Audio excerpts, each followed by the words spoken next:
Hey everybody, welcome to my chess stream here on Twitch and lichess International Master William Pascal.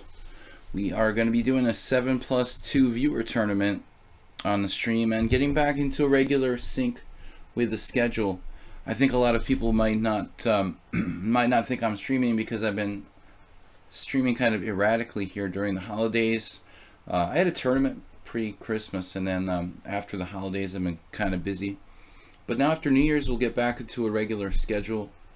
So this is the beginning of our regular schedule. Tuesday night viewer tournament. Tonight's edition is 7+2 casual. All of our tournaments are casual as far as rating goes. Happy New Year, everybody.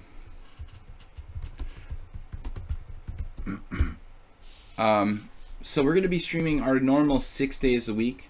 Monday, Wednesday, and Friday mornings, 10 a.m. CET, where I usually play Blitz and Rapid Chess. Tuesday and Thursday nights. Tuesdays is a viewer tournament. Thursday nights is usually a subscriber stream where I do game analysis and Blitz with the subscribers. And then Sundays, I try to do a simul on Sunday evenings, usually at 6:30 p.m. Central European time. We could just call it European time, as this time does extend throughout most of Europe.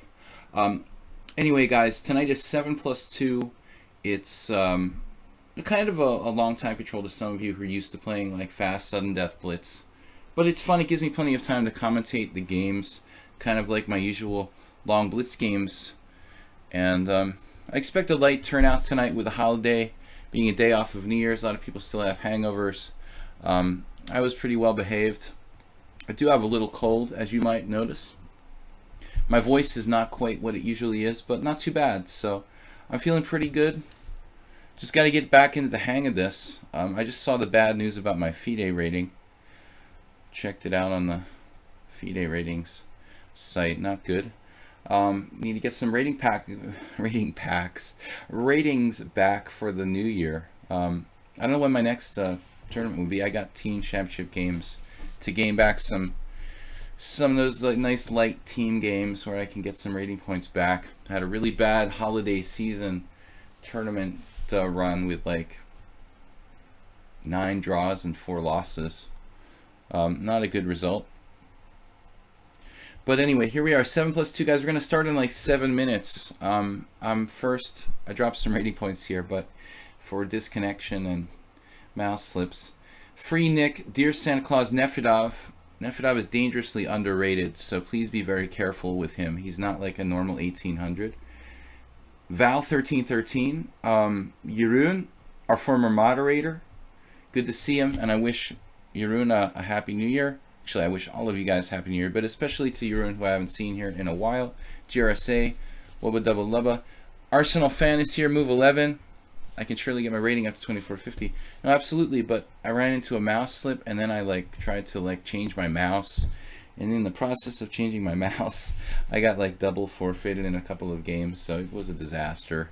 This happened last week. I lost 100 rating points in the course of 3 games or something. We'll get it. We'll get it back. I'm not too worried about my. Oh, you're talking about my FIDE rating. My FIDE rating or my US or my online rating. I'm not worried about my online rating. I am worried about my FIDE rating though, because those points are hard to get back. Anyway, guys, yeah, no, I'll get it back, but I mean, if I wanted to gain points, I should play in nice, easy tournaments, like really weak opens somewhere with lots of old people, older than me. Really, really easy opens are a place where you could probably gain some points, but just not enough time. I've got to keep you guys busy. So anyways, we're going to get started in 5 minutes. It's 7+2, casual. Yeah, Arsenal fan is going to play a weekend tournament in Hastings. I actually played one of those.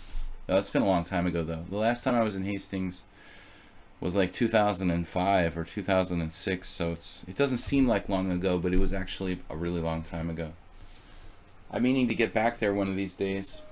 I was looking at the list of players. Not very strong this year. It depends on the sponsorship and the amount of prizes. The Hastings tournament is one of the oldest running chess tournaments in the world. and this year looked kind of weak. Not probably a lot of sponsorship to create big prizes. The GM title it's pretty elusive at this point. We'll see what happens. If I hit the lotto or something, maybe. All right. Yeah, I guess they have different rating categories for the tournaments there. All right, Sparkle Horse Free Nick Xerox is here. Haven't seen him in a while. Happy New Year, all. Dear Santa Claus, he's kind of new. Nefidov, Val, Irun, GRSA, Singh, and Wubba Doubles. We got 10 players. We'll probably end up with like 40, 45 players, guys. The tournament lasts 2 hours. You don't have to play the whole thing, but if you'd like to. I see World Loser, another one of our former mods, is online. He's probably laying back in the wings to start the tournament late. I am streaming here on Twitch, as you know. So, what else is new, guys? You bought a lottery ticket for the New Year lottery. You ended up with 0. That's how it usually goes. I wouldn't buy the lotto tickets here in Hungary. I don't know about that, but I don't even trust the American lotto. The scratch tickets I used to win on those occasionally, and I think the last 50 I played were losing. So I don't recommend lotto. But just passing the time as we're waiting for the tournament to start here. We got 3 minutes left. Anyways, good to see you guys. I'm going to be streaming regularly Monday, Wednesday, Friday mornings, Tuesday and Thursday evenings, 7 p.m. And Sundays, I do a simul at 6:30. This coming weekend, it will be, I think, a pretty long simul, like 40-40, because I don't have a team game this coming weekend. Usually that sort of saps the energy, but if I don't have a game, I'll play a long simul 40-40. If I do have a game, we usually go with a 30-30 simul on Sunday nights. GRSA, do you get to make special tournament or 7+2 in 2 hours? Is possible for all players to create? Yeah, this is possible for everyone. This is the longest possible time control they let you create. I think it's sort of very arbitrary. I don't know why, you're not allowed to create, say, 10-0 or 7+5, for example. But we should all, petition lichess to extend the possibilities of the viewer-created tournaments. Anyway, ready to get started. I've got another player in Patriarch. No, Patrish, 2215. From Canada, Free Nick, another 2200. So quite a few good players. Anyway, guys, we'll close this out. I'm gonna go through my games, commentating my games. Maybe we'll slow down and take a look at someone else's game at some point. I mean, I don't have to win the tournament. I don't usually berserk or whatever. I like to just take my time and talk about the games. So I wish you guys all a happy New Year, and best of luck for the tournament. Best of health to everyone for the new year. Arsenal fan, good luck at Hastings. Give my regards to Mark Hebden. Nefidov said, what will be skipping Thursday subscriber stream due to league game? Absolutely, man. Send the game in. We'll analyze it. You can analyze, or check it out in the viewer stream, in the whatever it is, in my videos on Twitch or YouTube later on. Also got the YouTube channel, Video Chess Training on YouTube. I often put all the always put all of the videos there on the YouTube channel. Grape juice, yeah, medicine for my sore throat. This is just cough medicine. Did not drink too much for New Year's, so I'm allowed to have a glass of wine. Unfortunately, pulled down a cold. I don't know where I got that from. But anyway, we are ready to get started. 25 seconds and counting. Even at 23-25, I'm still the highest rated player. Don't put too much stock. Magnus says, playing long games online takes too much time. It's fun to play Blitz once in a while, where you can rely more on... I agree with this comment, but it's just kind of funny how he says, playing long games online takes too much time. You might as well just say, playing long games takes too much time. What's the difference if it's online or anywhere else? All right, Patrice. Patrice, we have not played before. I have any reads on this guy. He's from French Canada, I assume. We never played him before, and he's solidly 2200 across the board. There are 3 different ratings. That's pretty, pretty solid info. All right. I have talked about branching out and not playing c4 or c5 because it's kind of too drawish. But if my opponent is 2200, I don't mind playing symmetrical English. Against lower rated players, I should probably play something more dynamic.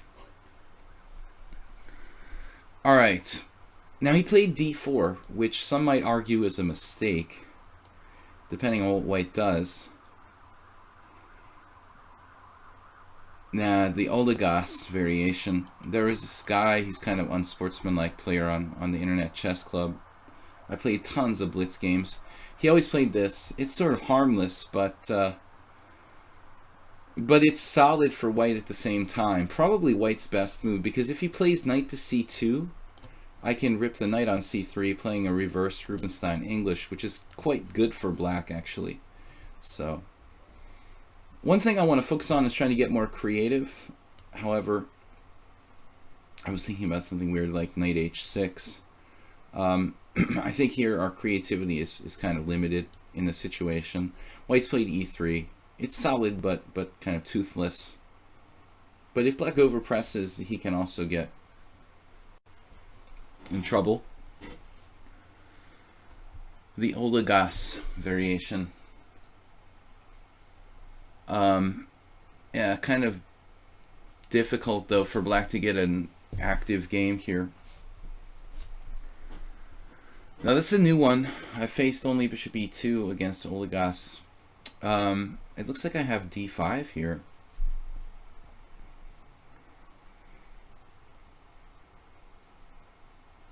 Actually had a kind of similar game not too long ago. d5. I was thinking about d5, pawn takes pawn, knight takes pawn. Bishop g2, knight takes c3. I could also play something like d6. This is a different structure. I'm not trying to play d5. But it's a little passive. It might risk... this is actually risking, getting into kind of like a book position with a kind of passive, slightly passive game for black. Maybe I should play d5 if I want to equalize. Okay, it's still okay for black. I have played similar positions. A little unpleasant though. I mean, white can play like b3 and have a grip on d5, and it's kind of hard for black to generate counterplay here. If I had to do it in a tournament game, I probably would play 7d5. The risk I'm running there is maybe allowing a lot of simplification. I'm not sure. There's also some crazy stuff I could do with not castling, but then again, he's not committed to castling, so I don't know. There's h5 isn't really logical unless he's castled, and he didn't do that till I castled. Actually, he did castle first. Never mind. I guess I could play h5 here, if I want to be a maniac. All right. Well, anyways. So I know how to handle the situation. I did have a game with white in a very similar situation about 10 years ago.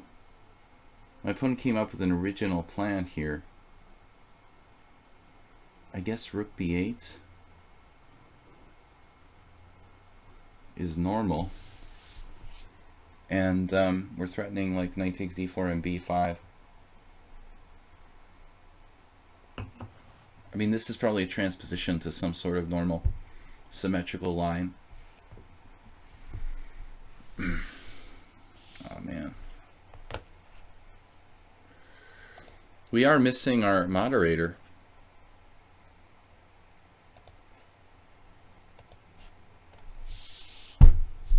Soltigo is not here.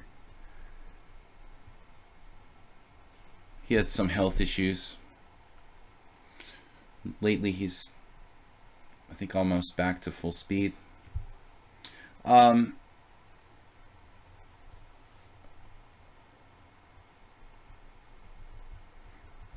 Well, Patrice taking a fair amount of time. Neuberger. Not Neuberger. Neuberger? I call him Neuberger. Neuberger. E6 looks dodgy. Yeah, this is not something I would normally do in this type of structure. But I'm threatening sort of to take on d4 and play b5. I mean, if I can play b5, I'm good. He could play a4. It's pretty double-edged.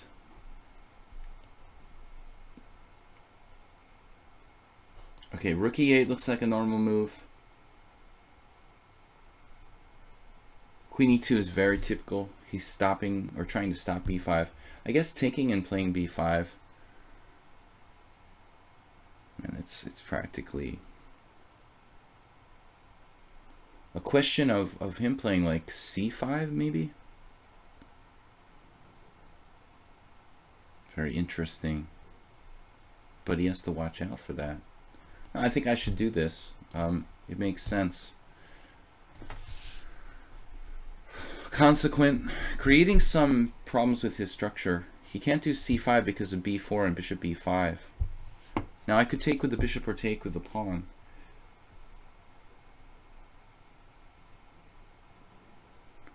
I mean, bishop takes, you could make an argument for that being like maybe slightly lower maintenance. But I guess pawn takes is good. Now someone asked about e6 earlier. Now e6 might start to become an idea.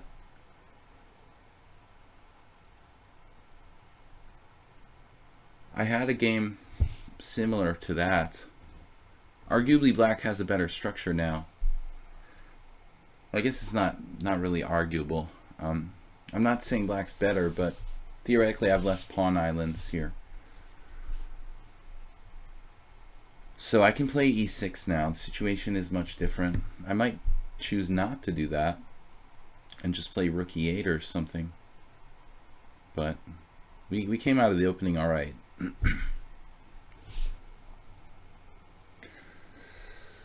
Neuberger, sir. Neuberger, sir. Are you calling me sir or asking me to call you sir? That's the question. It's so hard to read context on the internet. It's unrated, guys, so don't fear your rating points being lost here. Fixing the queen side. Now the c4 square. He also doesn't have bishop a3 type of stuff in the event of e6. So I think I like e6.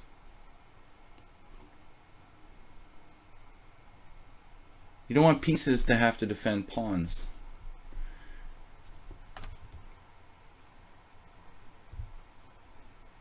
Rook e8 would, well, this move is combative, I'll give him that. I think I need to play e5 in this position.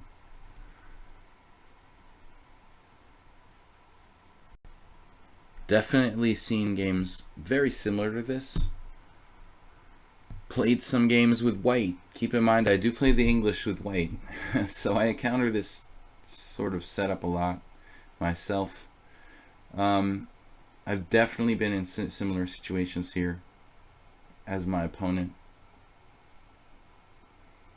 I'm not sure I would have played it the same as him, but structurally we're fairly content. Knight e4 could be an idea for white at some point, so thinking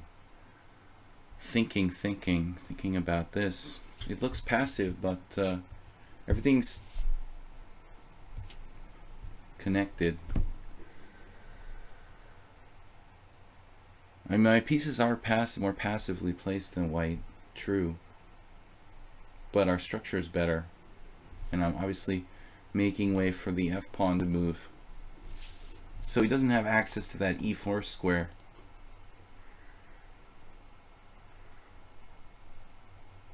It's not as much about like going knight c7 as it is just, okay, defending d6 in the event of knight e4 and making f5 possible. Yeah, Yeah, you called me sir. Articum said, what would you recommend me to understand what to play in such positions?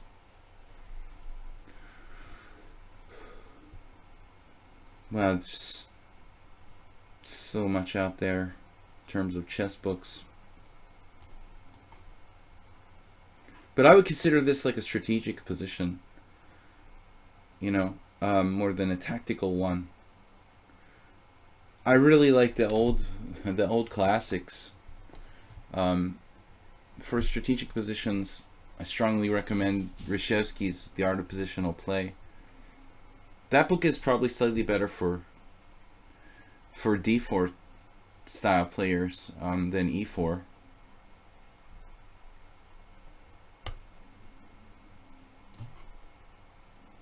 It's an old book. It's probably not available in algebraic notation. But Samuel Reshevsky was an awesome positional player. Many times U.S. champion. I remember when I was a little kid, there was there was an advertisement in Chess Life magazine. You could take lessons with this guy who's like a living legend if you get to New York City. I was a little too far from New York City, so I never actually took advantage of the opportunity, but it would have been awesome to take lessons from a living legend like that. Alright, Patrice understands the urgency of the situation, it looks like. And he's breaking with a4 on the queen side. Queen d2 protected his pawn. But I think he's going to have a problem next move. With knight e4 and rook takes b4. If he takes the pawn, he could also try b5 maybe. There it is. So b5. I didn't really calculate this.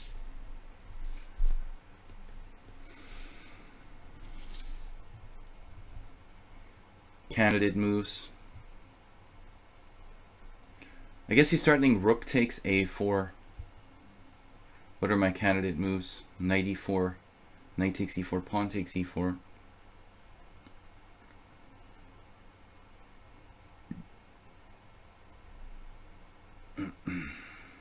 Running out of other ideas. There is knight g4. It's kind of an interesting idea.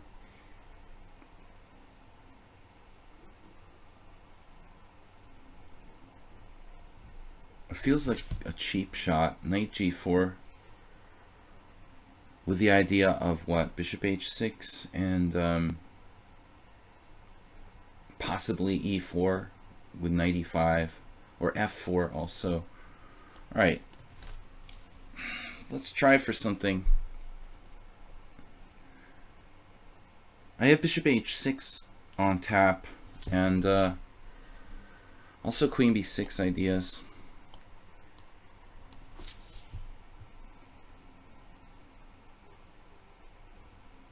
So this obviously, you know, is a situation where his king side is seriously weakened now.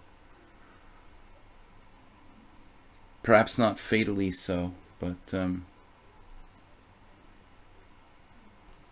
guess I'm just taking, and then we'll try to use the open file. I actually have queen h4, which also looks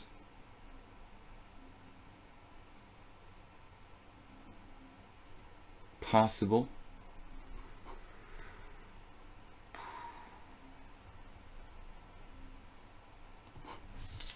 I'm not sure.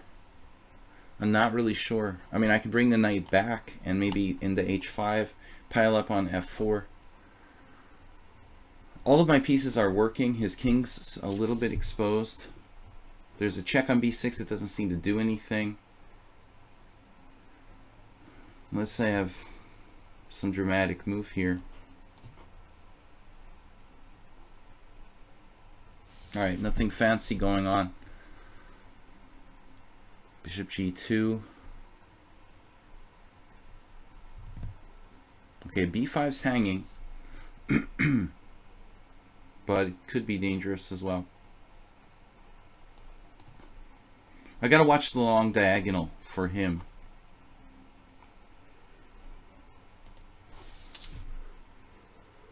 So it's not that easy. This pawn though should fall off. Let's have queen h4.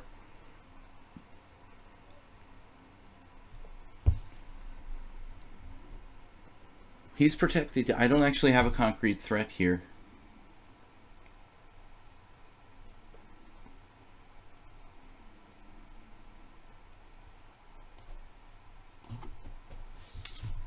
I don't know.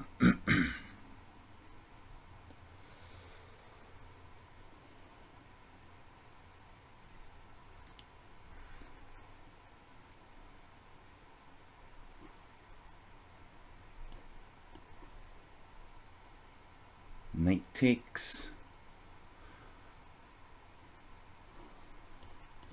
I don't know where I'm going after knight takes. Let's I missed bishop g3 check. Oh man. All right. I missed bishop g3 check.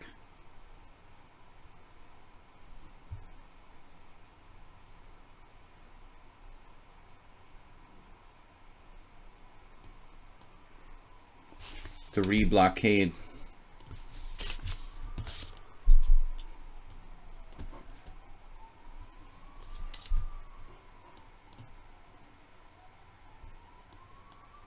That was a mouse slip. All right.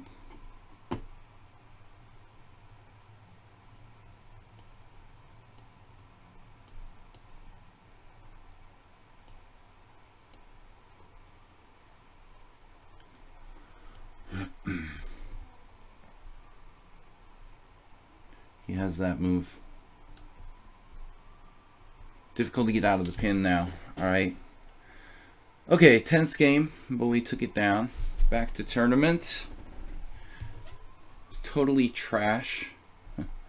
Totally trash added me as a follower recently. Totally trash Sisyphos, I take back. Playing GRSA. Okay, thank you for the game, man. Tense game. I think white was possibly okay. Close to the end. Not easy to play though. A little easier to play black's position with the better structure. Alright, I was thinking of playing teach me when to move pawns in the opening middle game. Yeah, I mean, I think art of positional play is good. Middle Game by Uwe, I recommend all the time. It's another older book, but very, very good. World champion Max Uwe and the Dutch master Kramer have a two-part series on the middle game, which I recommend to most of my students. This bishop e3 move I see a lot, but I don't think it's as good as I don't think it's as good as against the Najdorf. People are trying to force the English attack here. I had a game against a Hungarian 2180 player a couple of months ago who did the same line. I didn't know whether to play g6 or e6, and I had strange delusions about this position. I had some delusion that Karpov had allowed this, but then I couldn't find said game later on when I tried to look it up. Our memory plays tricks on us. Sometimes we think we remember something. I thought like Karpov had allowed this, but I could not consequentially find said Karpov game where Karpov was white.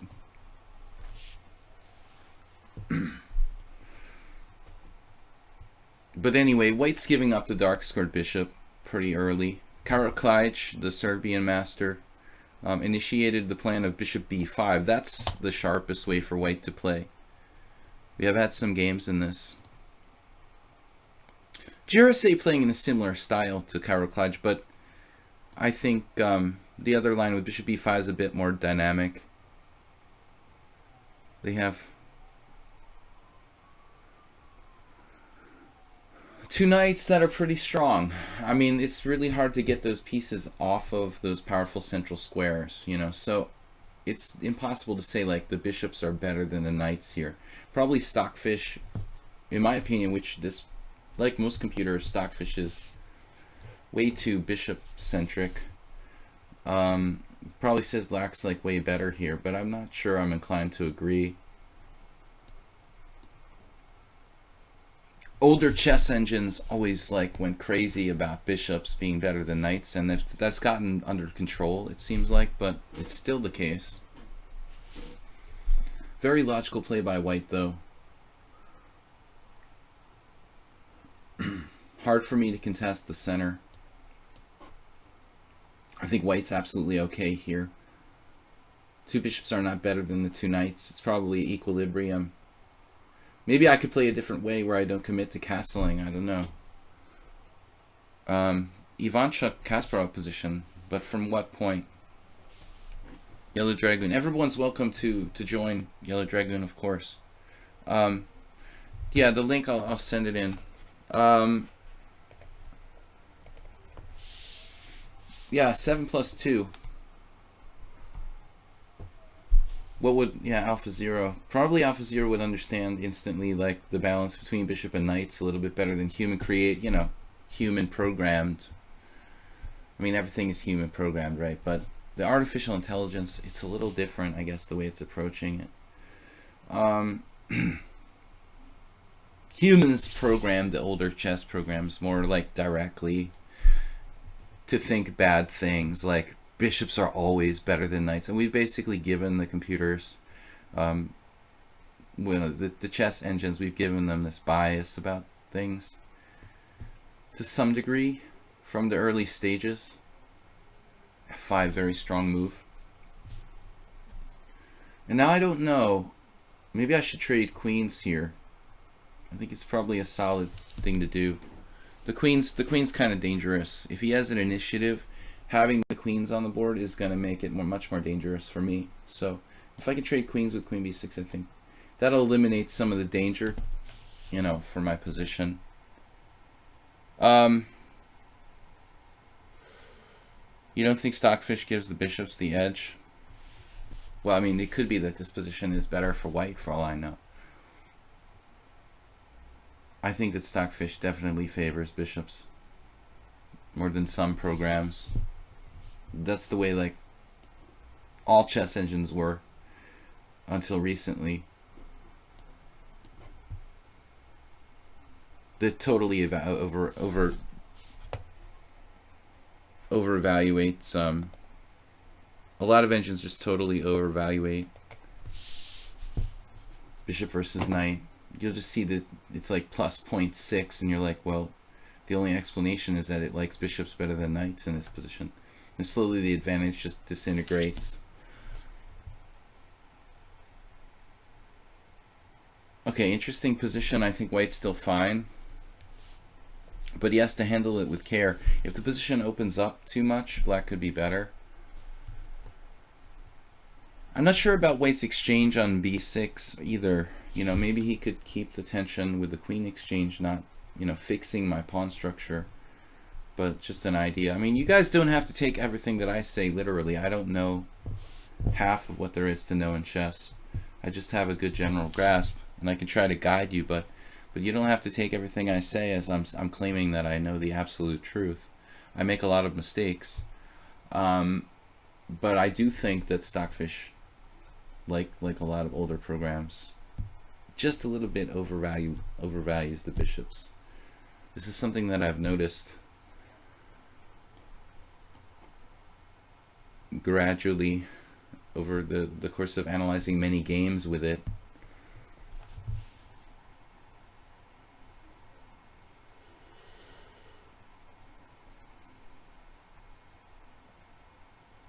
Trial and error is good. Alright, GRSAs and time pressure. Fluid pawns. With the bishops, we want to see kind of fluid pawns. He could try a radical move here, a4. I have to be very careful after that. Maybe I would take it and play like rook b8 or something. And here's our opportunity to play d5. But if I do play d5, how do I keep it reinforced? My d7 bishop is particularly problematic. As always in the Sicilian, it seems like the d5 square is where it's at. I mean, that's seemingly like the defining square for this opening. How am I going to get control of d5? I actually regret playing rook d8 because this bishop, like in the Najdorf, you know, could use the d8 square, but you can't have everything. I'm hoping that the bishop is okay over here.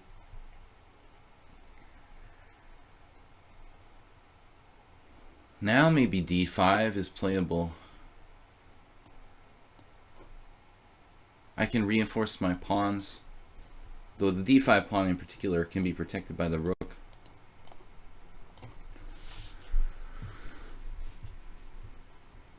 But GRSA, not your typical 1400. I get bored, so I resign.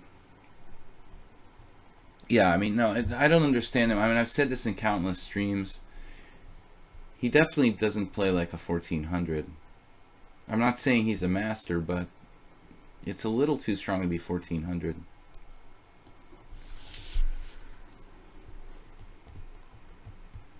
This is kind of a subtle way that white is played with the two knights against the two bishops that I would attribute, you know, white having to be like at least around 1700 or something like that to have, you know, a kind of grasp to intentionally play for. Okay, now he's showing like he's a little bit impulsive, and sometimes like just doesn't calculate. Rook takes a2. He simply stopped calculating and dropped his a2 pawn. When you don't know what to say, just repeat it and say it again. Vrogue this. What's up, everyone? Welcome. Alright. He dropped a pawn, but the game is not by any means over. He's got a double up here with rook d2 that looks kind of nasty.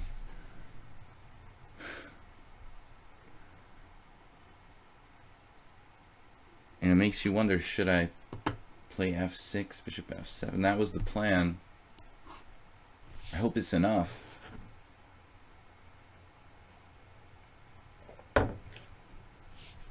Putting my bishop on f7 was something I was thinking about a while ago, but I couldn't make up my mind. Bishop d7, bishop c8, or bishop e8, bishop f7. I've got to increase the potential of these pieces. Still, he's hanging in there. I'm pinned, obviously, along the d file. Can't do anything to open the line. I don't like this move for white. He's fixing my pawns. Could consider taking with a rook, I guess. But that would give him an outpost square for his knight, which he has anyway. Okay, if he does knight e4, I can bring my rook back. Worst case scenario, just go rook a8, overprotecting d8. But again, like number one theme, when you have the bishops, you want to keep your pawns fluid, not giving him permanent outposts.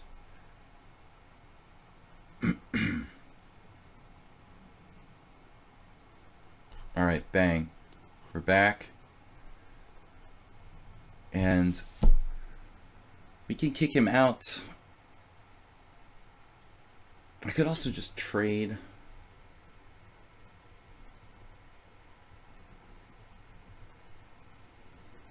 But he's sort of threatening knight e6, isn't he? I mean, this is a bit much. Not a lot I can do about that, actually. I mean, he's threatening knight e6 to cut off my defense of said pawn. It's actually pretty nasty. Wow. This is not so easy. Yeah, he's not 1400. I mean, it's like absurd. You know, 1400 can play like that. But I'm glad I'm not the only one that has that feeling about GRSA. I don't look like an idiot, like constantly saying, this guy's not 1400, this guy's not 1400. Now he's threatening to get on the 7th rank.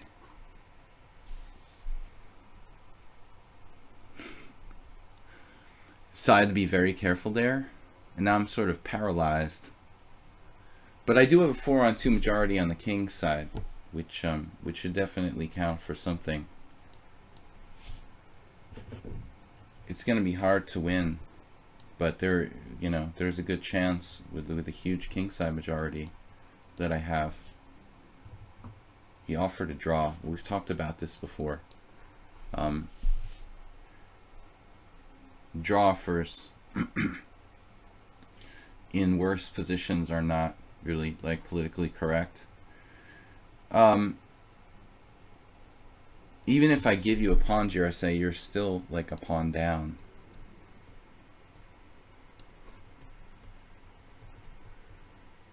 Okay, rook d6, I didn't really understand what he's up to.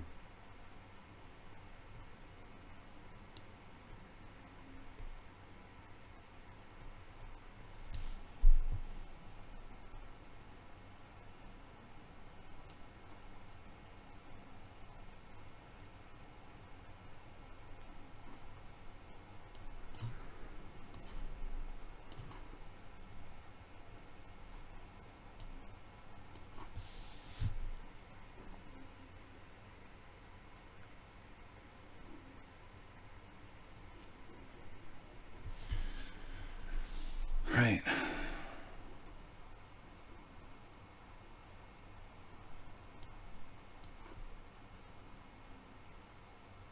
I have 3 connected passed pawns against 2 connected passed pawns. Not really sure.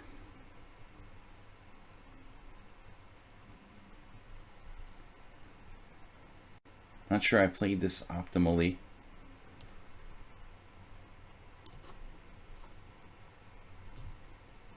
Wow.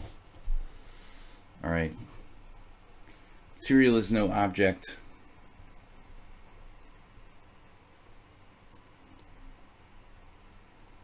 My passed pawns are further advanced.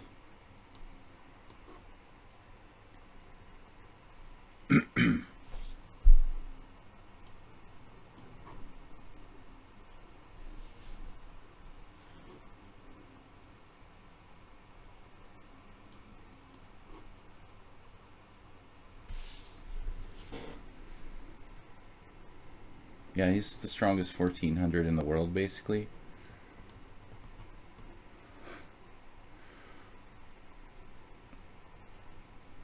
And that pawn is gone. Probably I should check him first. We can do that now.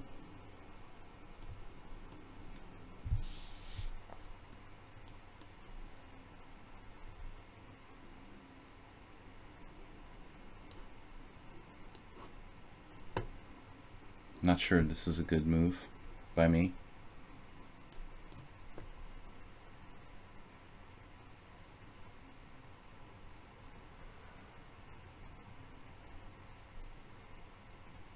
I guess F2.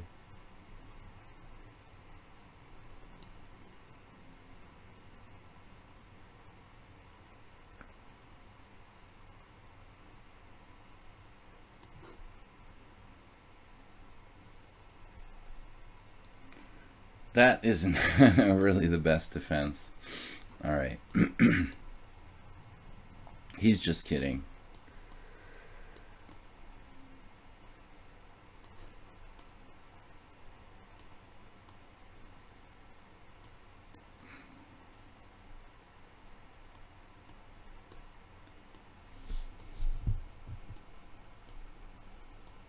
All right, man, just 68 moves. Your standard. You could have mated him. Your standard 1400, basically. Hey, World Loser, what's up? Katarina Starkey. Someone resign, don't leave.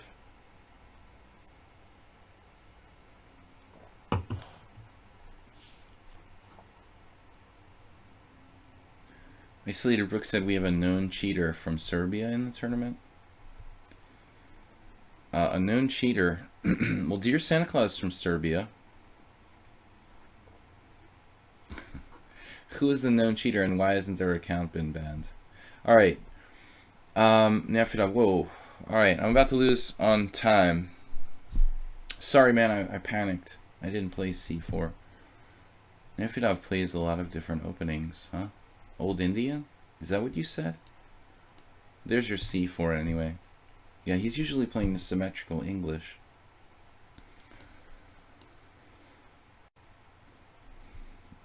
If earlier you were saying something about Old Indian.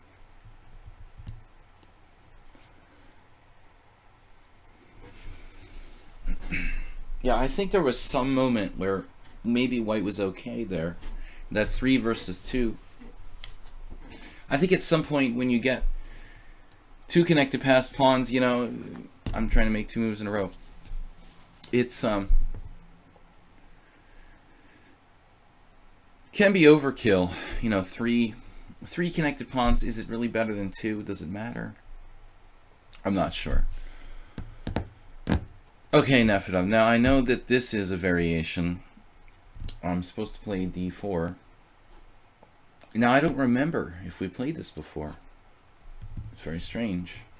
Aldisto, I don't see him here. Some of our regular players may not be here today because of the holiday. What opening is what? This is in English by transposition. There are many ways for black to play this. Nefedov is another player I've suspiciously underrated for his lichess rating. You'd see, if you saw some of the games he's played against me, I'm like begging for a draw half the time. But I guess he's got his weaknesses, like all of us. You're just inspired versus me, GRSA man. You seem disinterested and then totally inspired again. But again, your play is too strong to be 1400. There are just some subtle things about the way you play that it's impossible that you're a normal 1400. You pressured me down into an ending where I barely could beat you, you know. That's not the mark of a standard player. Arsenal said he's 1700 points overrated. That's like my FIDE rating. 2,363 points overrated. I've got a challenge, guys. I'm not Morphy Tal Fisher. I'm not taking just random challenges. Aside, I've already got enough here to worry about. All right. Nefedov took on d4. That's a strange move. Strange move. He didn't know what to do. I think that d5 is very likely theory here.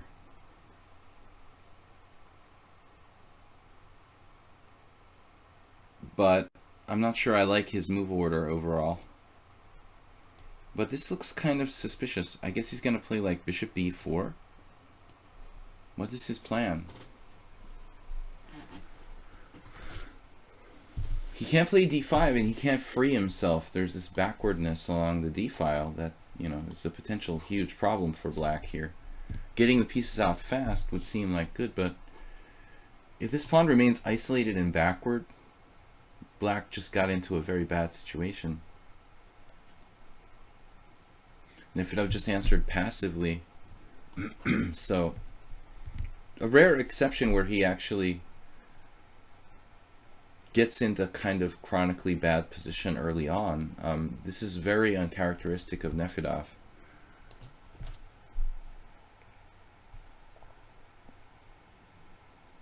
GRSA man, he's a kid, he's 11 years old. I thought you were older, but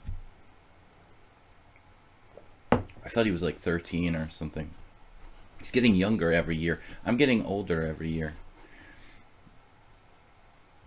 The typical person that says they're 11 is like a 60-year-old. All right, but I believe you, GRSA. I'm just kidding. I'm 39, and I have been for a while now. Anton Chess Fan, what's up, guys? I want to thank you guys who subscribed to the stream. This stream has been kind of erratic the last couple of weeks due to holidays. But I guess that's to be expected. Okay, so a6.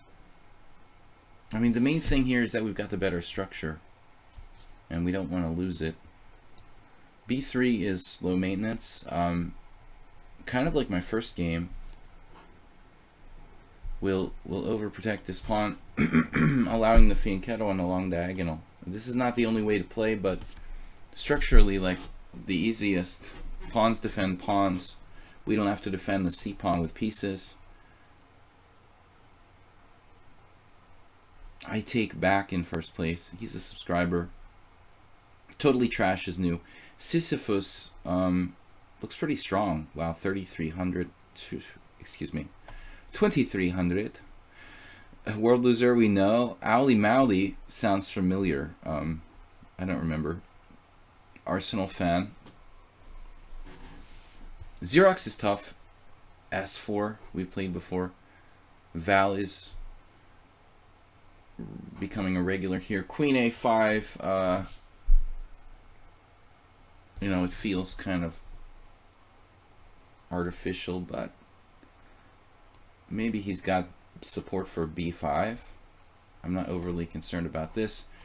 Queen shifting over to G5, is that a thing? Probably not. There's just nothing really to justify black having this isolated pawn.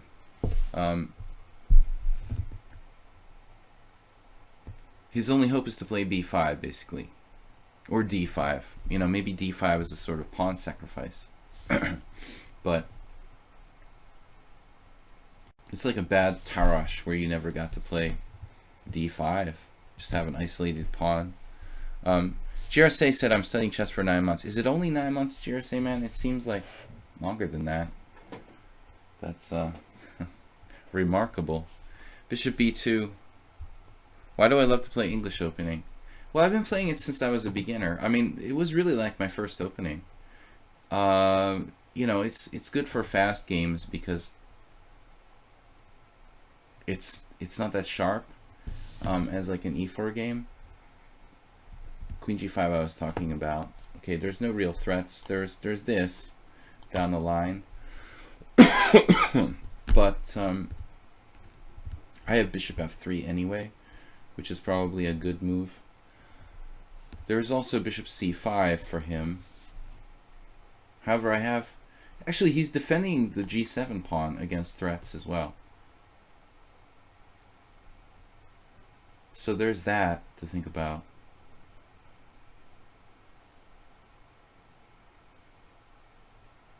Let's say I play like Bishop F3. Everybody will be happy. I'm protecting my G2 pawn in advance for this.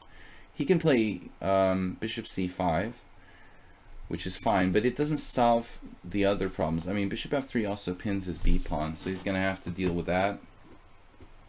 When you have on another subject, when you have like a strategic advantage that's lasting, a static advantage, you don't mind simplifying. So I wouldn't mind trading pieces here if I could somehow. I don't really see how that's feasible.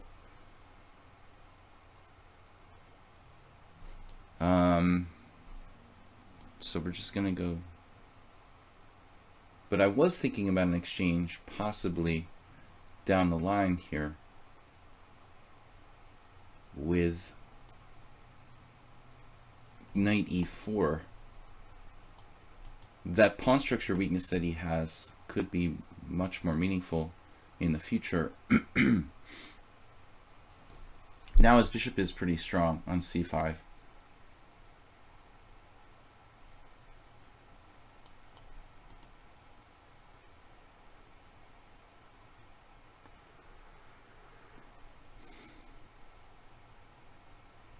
I don't know. Knight d5 is also good. I just don't think my static advantage is going anywhere here. And trading queens would eliminate any chance of an accident happening where we like blunder or walk into some kind of attack that black might have. Yeah, the English opening. Well, I played the Sicilian defense my whole life too. And if you think about it, the English opening is actually, you know, the Sicilian in reverse. So it makes a lot of sense. You can play the same type of setup.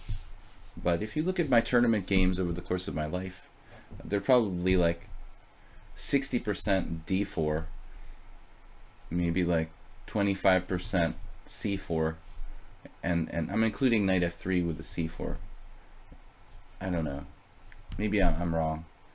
40% d4, 30% knight f3, 20% c4, and like 20% e4, something like that. I mean, the distribution is pretty spread out, actually.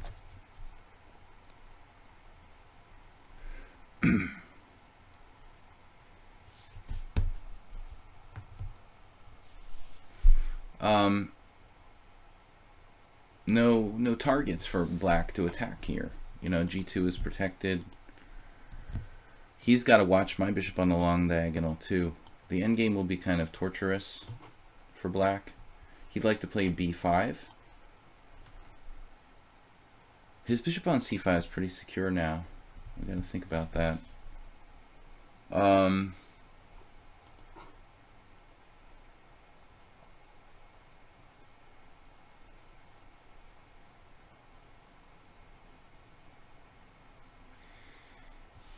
A4 is interesting, creating a possibility of b5, take a5 with a very powerful outside pawn, but he just fixed it. Open file is important.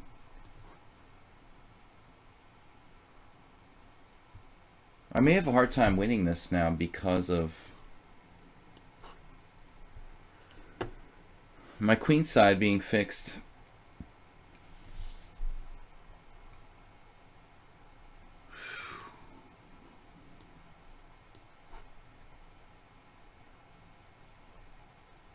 That bishop was threatening nasty stuff with bishop e3, bishop c2. I mean, Nefedov is, like I said, really scary for an 1800 on lichess rating. I mean, now f4 maybe is illegal. Other than that, it would be good. That's a pity. I really wanted to play f4, but it is illegal.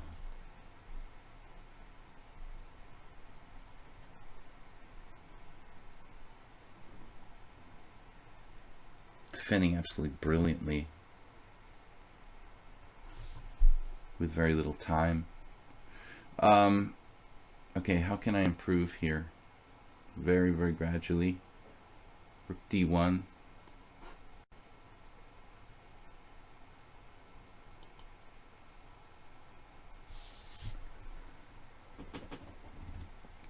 I don't have much, and I'm in a very bad pin. This bishop on c5. I'm thinking like rook d3 maybe.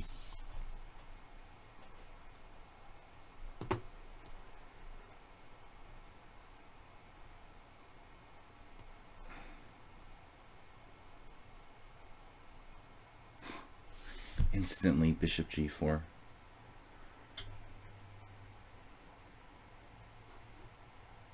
Very subtle threat.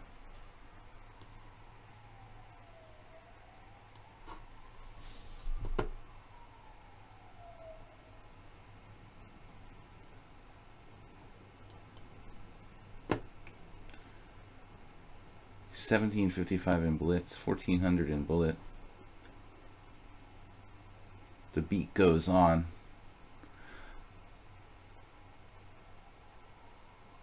I feel like I'm very close to walking into a tactic here.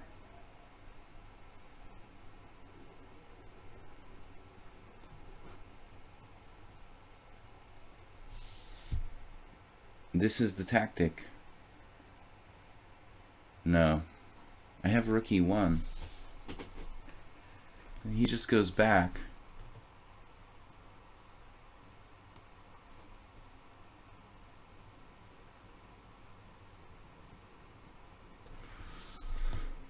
Now king f1.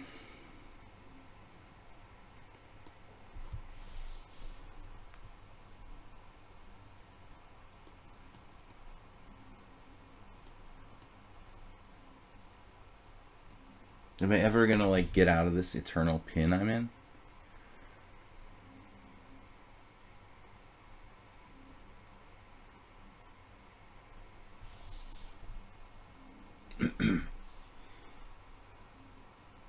Maybe now bishop f3. Something like g4 might even be good. But g4 is kind of...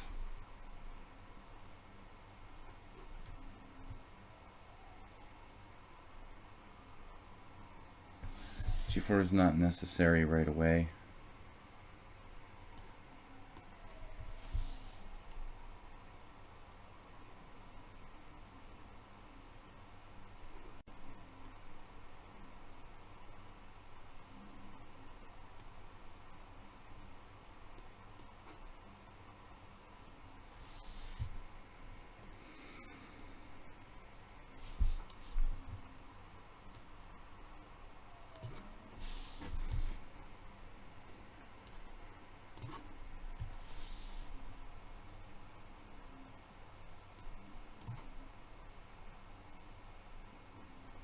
Fixed all of his pawns on the wrong color, whatever that's worth. I don't know how to make progress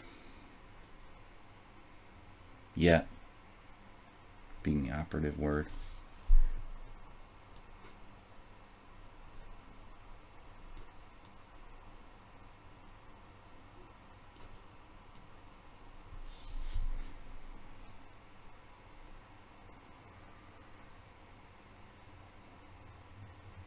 White seems considerably better here.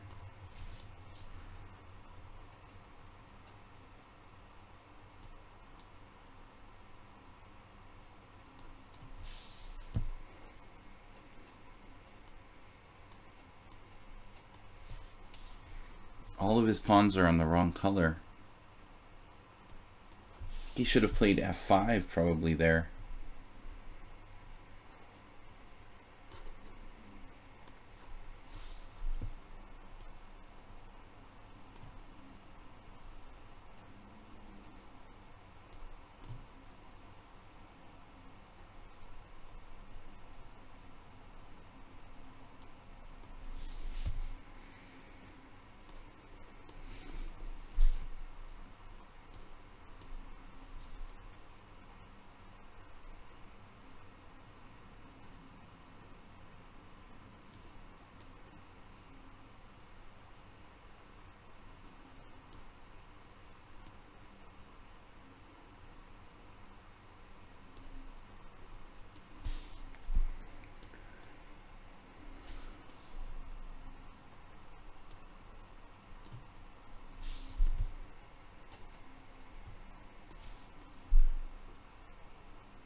God. I mean, that's ridiculously strong defense by black.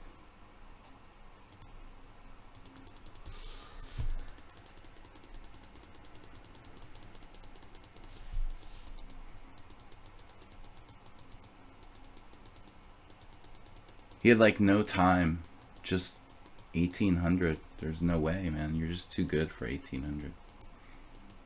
You gave me as much as you could possibly give me here, and it still wasn't enough to win.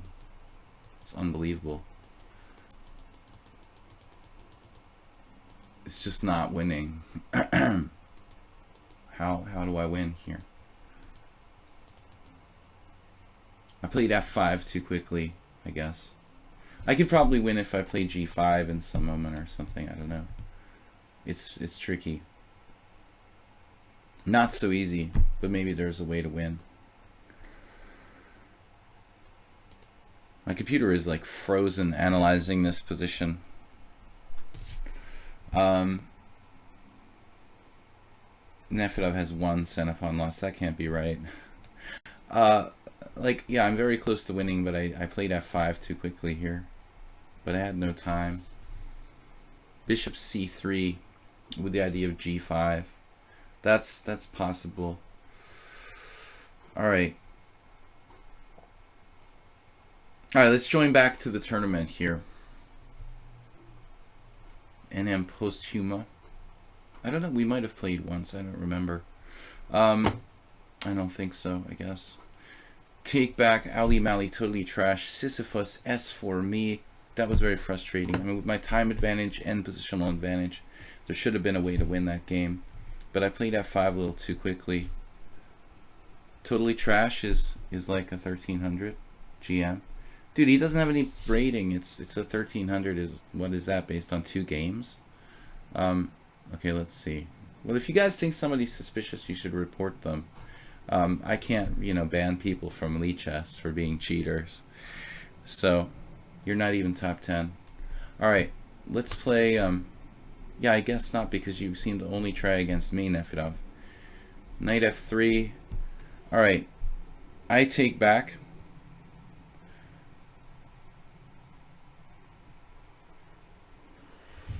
All right, so d5. I've been playing g3 for the most part. This is really not that dangerous for black, though. I would play different stuff like e4 or d4. I just haven't been playing it in the last couple of weeks. So if I just start randomly playing like e4, I'm going to find myself in kind of a weird type of position that I haven't been playing in the last couple of weeks. I usually play one thing for a while and then kind of stay with it. It's been primarily knight f3 and c4 and some d4. But this move looks suspicious because it's not like a normal Dutch. I didn't play d4. It's not a stonewall Dutch. It's f5, d5 against knight f3 and g3. Should be some way for white to get something good going on against this pseudo stonewall. We need to play dynamically, I guess. All right.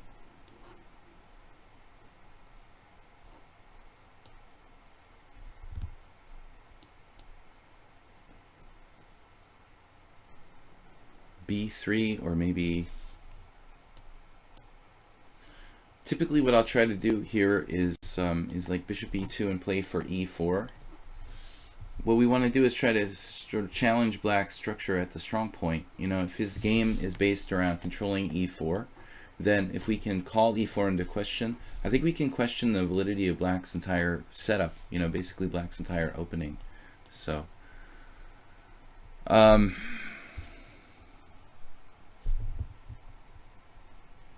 your trainer copies me opening theory. Okay, bishop d7 now. That looks kind of strange in this position, but knight d7 walks into troubles with knight d4 and knight g5, so he's got to keep e6, under surveillance. While bishop d7 is the usual stonewall Dutch idea, it seems a little suspicious here. I can gang up on e6 and f5. However, taking on d5 now, he takes back with the c pawn. That looks okay for black. He's moving like almost instantly too. Just the practical time style play. e4 still isn't on, and he's starting bishop h5.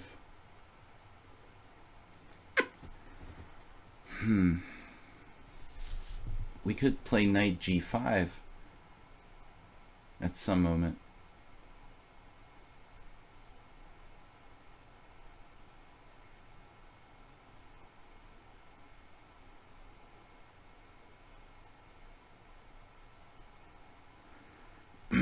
I'm trying not to focus on my individual games with people, but just this is a tournament, guys, so don't get hung up on the individual games.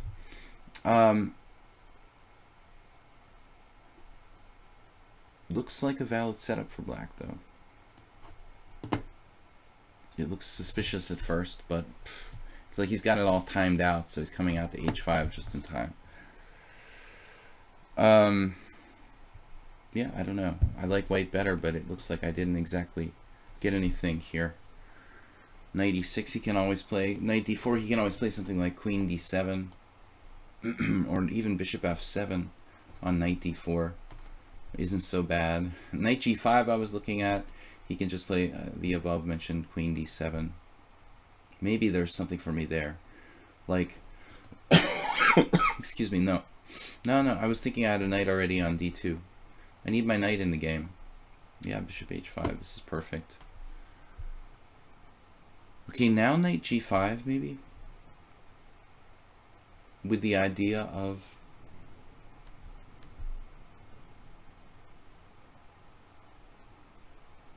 queen d7.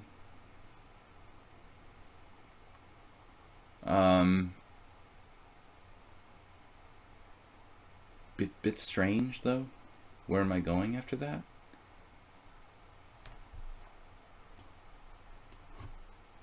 Let's just develop instead. This time usage is brutal. Like, you're giving me no time to think, basically, by moving on, you know, very quickly.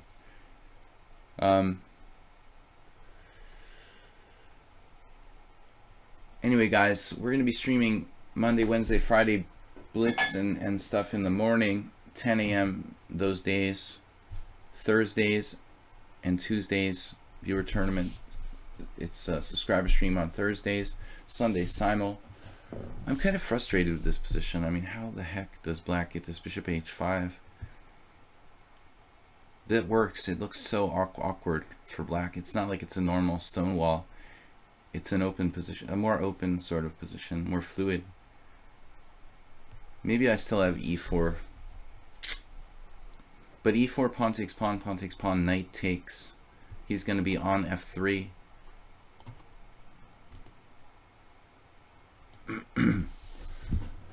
I take back Justice Drugs, Owly Mally.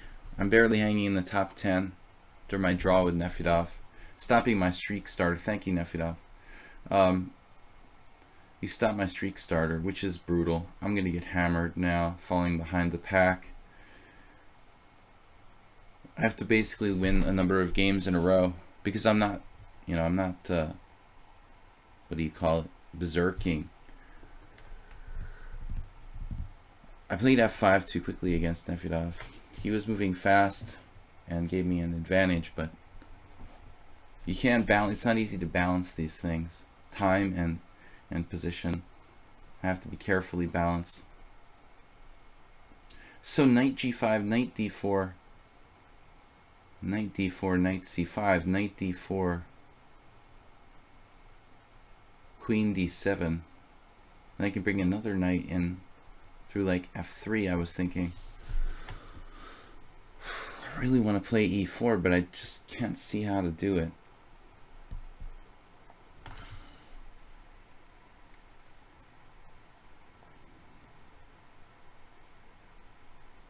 Just no way. No way to play e4 without letting him take on f3. Rook c8 doesn't bother me too much. Alright. However, it's like very practical, very sensible play by black. I guess he's, what's he gonna do? c5 now?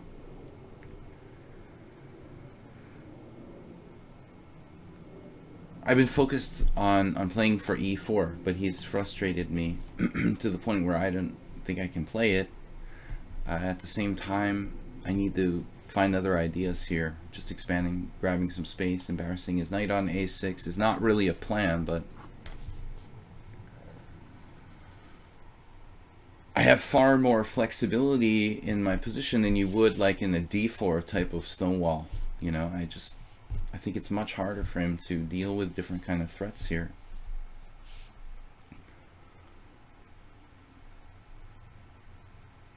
Knight c7. This is totally practical. Defending his weak point.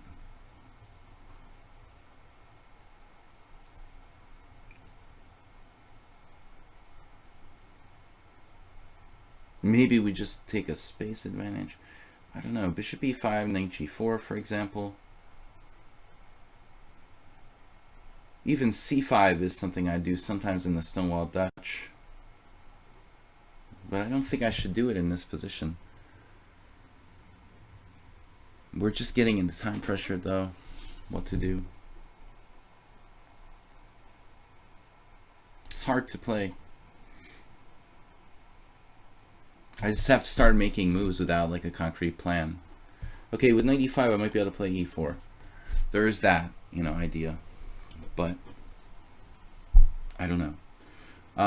I don't really think this move is a plan, you know. I just don't want my knight on f3 to be hanging when I play e4. and we want to try to play for e4.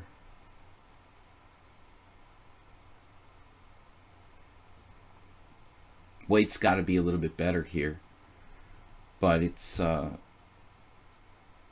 easy to see the way forward. I mean, e4 is an idea. He could maybe play d4, although that pawn would become weak, wouldn't it, if he plays d4. c5 should be considered.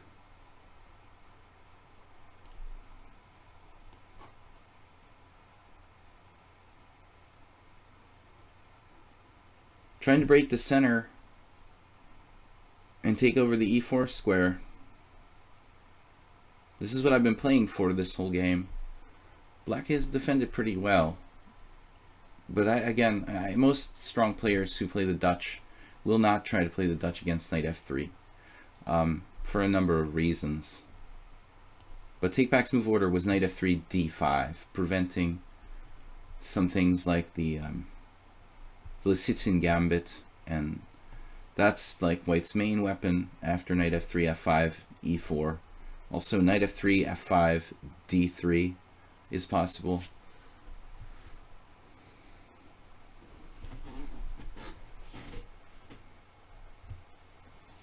Sludgy equals Mr. Serious, Percy Hepworth.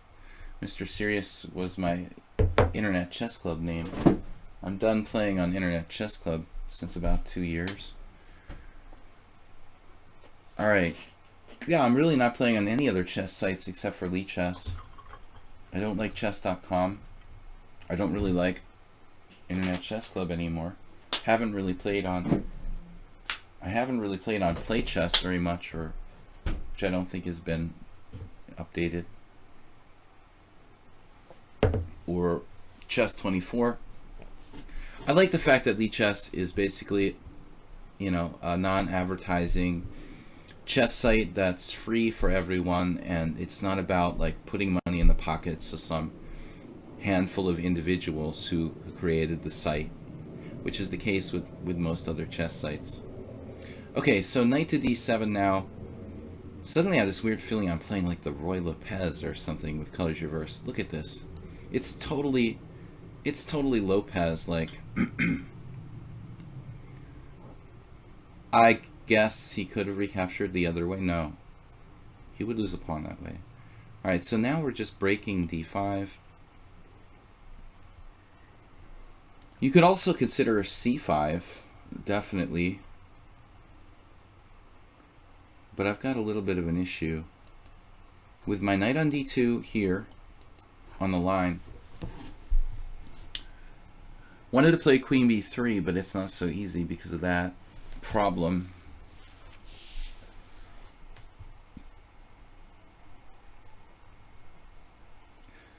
I think ironically, I can go back to f3. This is kind of a funny move. I mean, I put the knight on e5, but he's actually retreated back to d7. Now there's all this awkwardness along the e-file.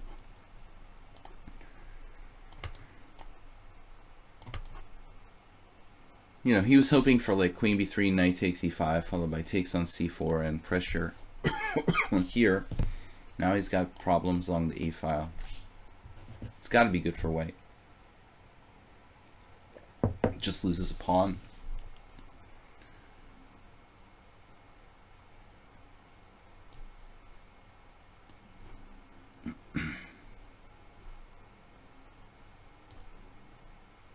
I guess rook takes is playable too. I'm not sure that my position was that great, but it just goes to show that it's much harder to play black's position than white's position, I think.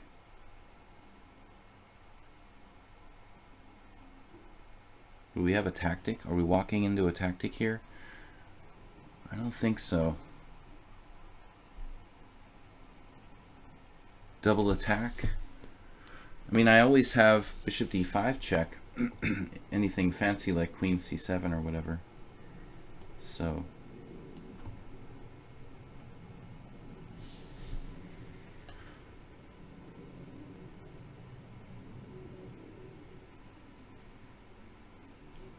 I guess we should try to keep this as simple as possible. Queen takes f5, bishop takes d5, rook takes d5. It's kind of funny.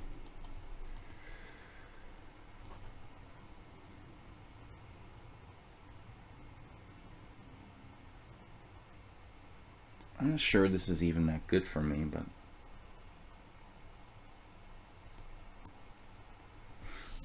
he has the f file with some amount of counterplay, but it's not really enough to justify being down 2 pawns. All right, back to tournament. Take back is in first. Wow. Posthuma second. Trash has been undefeated. Okay, so Trash. What's the deal with this player? 20 blitz games, 20 wins. Yeah, that doesn't look good.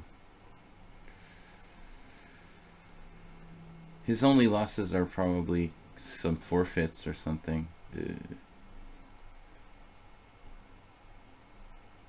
Wait a minute. These are all unrated games or what? But are all casual games.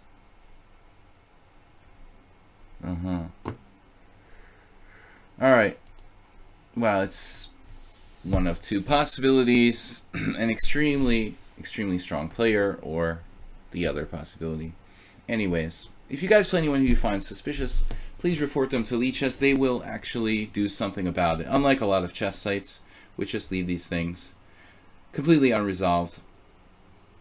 Said chess sites I will not play at any longer. Lichess does a pretty good job of keeping everyone in line here on lichess.org.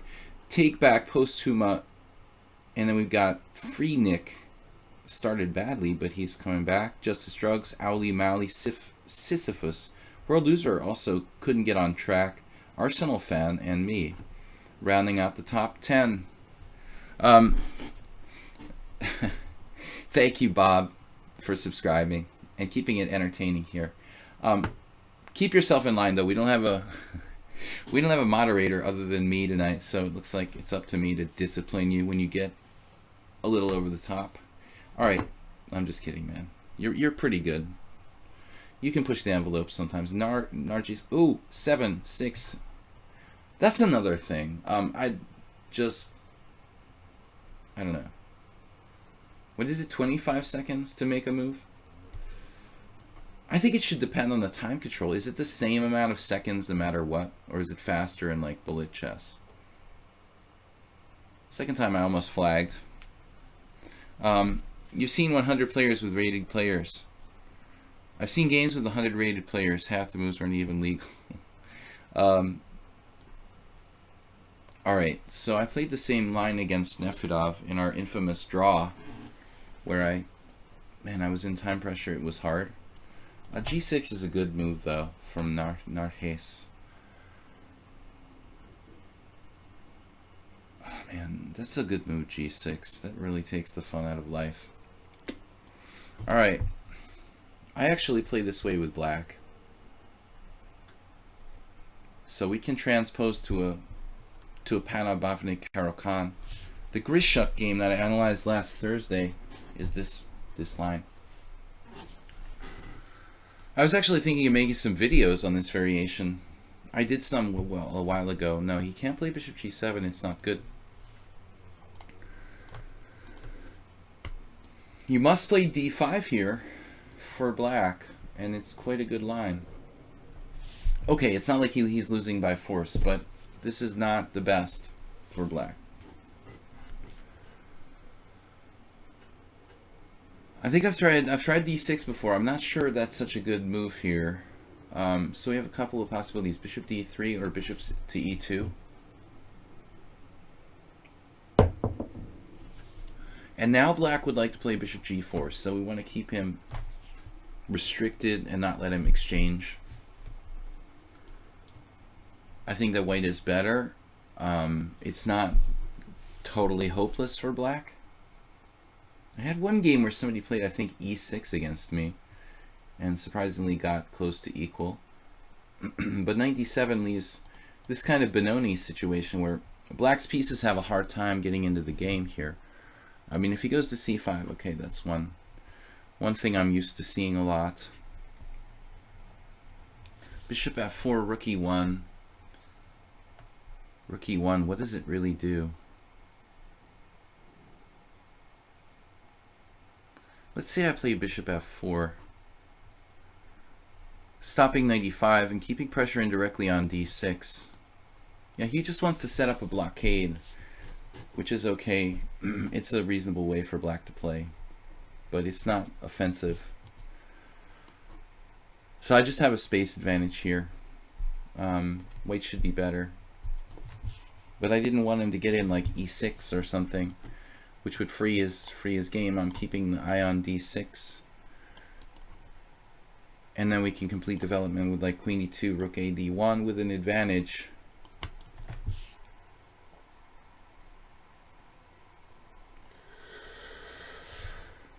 Alright, so knight c5. Yeah, this is okay. It's black is playing like it's an accelerated dragon. But still, he doesn't have any exchanges of pieces achieved, which you normally want to get when you have less space. I've got to watch for b5. I've got to watch for e6. We're basically like Karpov prophylactic chess, trying to prevent everything before we start an active plan of our own. We could potentially think about kingside attacks around the dark squares around his king, but I'd like to complete my development and keep him clamped down first of all. First priority, stop any counterplay for the other guy. In this type of position, it's not the case in every kind of position, but in a Marazzi or hedgehog or something like that, you know, basically b6 is a move that he doesn't have to play. He may weaken the c6 square in this situation, so I'm not sure about that move. And I was like automatically going to play rook d1, but same thing applies there. I mean, does that move seem absolutely necessary? So now, you know, sometimes you're going to wish that your bishop was over here on f3. And the bishop on f3 I could support putting a knight on c6 maybe. Though I've got so much space we could make a transfer. But I think we're thinking kingside, rook e3, rook e1, double on the e file, and then bishop h6 with a strong kingside pressure. The other thing with rook d1 was thinking about maybe discouraging e6 breaks for black. He might be able to do that, e5 or something along those lines. And then here I don't really want to trade pieces if I can help it. But bishop h6, if it leads to a direct attack on his king, might be good. It's not going to be that easy though. There's bishop g5. I don't mind trading one piece if it leaves my queen on a really strong square. On the other hand, he might be able to play like e5 and free himself. Okay, let's keep him bottled up. Let's keep him bottled up here. You just play bishop g5. He might play bishop f6. Probably should, actually. Then I don't know what to do. Maybe he's prevented rook e3. I can play like rook e2 and try to double on the e file. But there's nasty tactics here. After bishop f6, I might consider just going back. I also have g4. There's also rook d1. Let's just play that. The solid move. He's actually got more time than me because I've been talking and thinking for so long. This will discourage a little bit these e6, e5 type of moves because of the pressure along the d line. Now he blundered. He just blundered bishop takes h6, I think. There are many strong players here, you know, who I encounter who play strategically well, but then they'll make like a one-move mistake. You know, this is the case in this game. Black really played fine, but he simply overlooked one-move tactic. You could say the same of GRSA in that game earlier, dropping his a2 pawn. Sometimes non-professional players simply, well, professionals too, we just lose concentration for a moment, and then that's it. I know, I do it all the time. So much more value. Thinking of buying a 4-bird roasting joint. Damn, dude. That is a terminology I've never heard in my life. That actually exists. That's a thing. A four-bird roasting joint. Alright. Now we're coming with a mating attack. Rook lifts are possible. Knight f3 headed for g5 though. Looks kind of difficult for him to meet. He probably has to play... Actually, I don't know how he's going to meet this. This just looks really strong. Bishop f5, yeah. Going back to this g5 square is much stronger now, and I have rook d4 and over. So I don't think that black can save this. I was thinking e5 for black here, but maybe that's the best. But d6.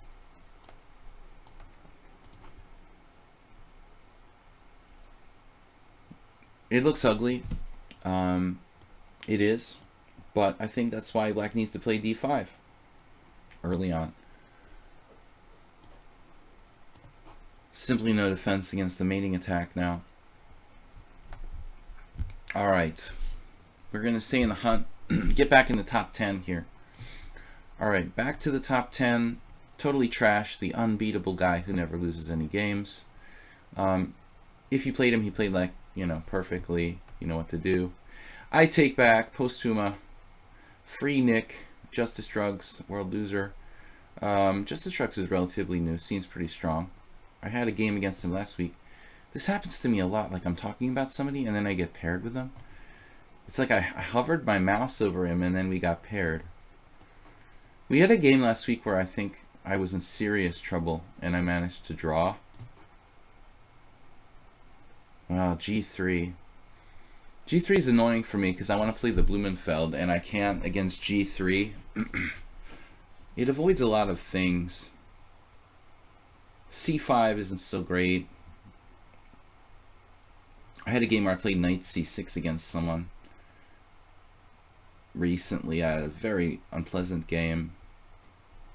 The Bogo Indian is usually what I go for, some sort of Bogo Indian. Not being a Catalan player for black. I guess c5 is okay. Let's try that. In the old days, 20 years ago, I had a number of games where I played like this. I had some unsuccessful games against Igor Fuegel. I remember I lost to him once or twice. I lost to Weird Al Yankovic after c5, knight f3. But d5, I'm not prepared. I wasn't prepared to meet this. I didn't think he would do that. Having played g3, it's kind of weird. What is the deal here? This is unusual for sure. Wow, so b5, pawn takes e6, bishop b7, pawn takes, that doesn't look good.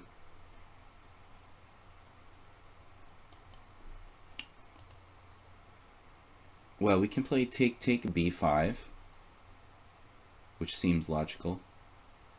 b5 right away is also possible. Wait, b5 right away, it could become like a... It could be like b5 takes, f takes, takes, b5 takes, f takes, bishop g2. See, it's not really a...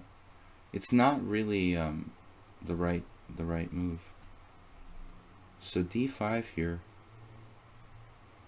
Rarely do you meet a player who plays this move order, g3 and then d5. That is weird. Okay, like worst case scenario, it could be it could transpose to a Benoni if you play the black side of the fianchetto Benoni, but this is not really a normal fianchetto Benoni, technically. Although I don't know what I'm doing. Do I have knight takes e4? Some weird stuff? Okay, we're just going to end up in a weird kind of Benoni I've never played before. But as I said, it's really unusual. I mean, people who play like, let's see, g3, c5. People who play g3 generally aren't going to play d5 until later. Okay, bishop g2. And there's no tricks like knight takes e4, so we have to play d6. Maybe you could play g6. I wonder. Doesn't look right. Kind of weird Benoni. Huh. Wonder if this is good for white or just a position. Gut instinct is that it's just a position. Not necessarily a great line for white, but it's still a line that I don't play. Want to look at like g6, bishop g7, I guess. But the fianchetto guy is playing the fianchetto type of Benoni, so I guess he's comfortable here. Grapple14, thank you for subscribing. Wow, 3 months in a row. Bishop f4. Bishop f4. What's up with bishop f4? Queen b6, maybe. I don't have much time to think here, but I want to play a useful move with queen b6. I'd like to keep the e-file clear for a rook rather than put my queen there. I could play queen c7, but that walks into e5 type of stuff. I thought here my queen is arguably safest.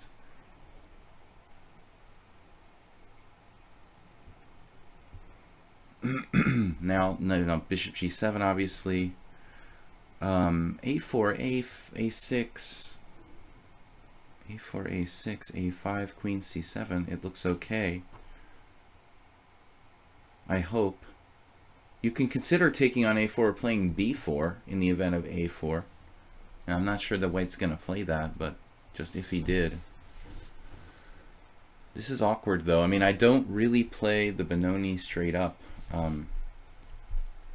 Never once has anyone played d5 against me, I think. Maybe in an offhand game, I don't remember, but that's weird. I have to look it up after the game. Knight f3 is normal after c5. Thank you for subscribing, guys. Rook c1. Okay, this move, what's this about? Just moving a piece into a logical position, I guess.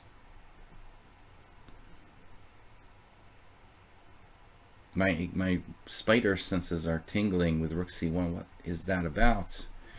He wants to play like b4 or something crazy. I don't know. His knight is going to be messed up if he goes b4. Where is it going to go? I'm going to take, and he's going to have a knight on c3 attacked by a pawn. All for what? Sometimes we have a tendency to overanalyze.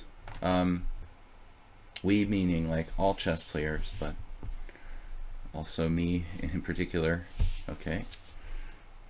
Keeping the tensione.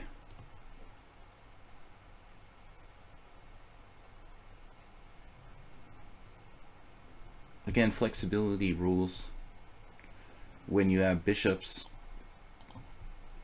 I guess in general, though, too.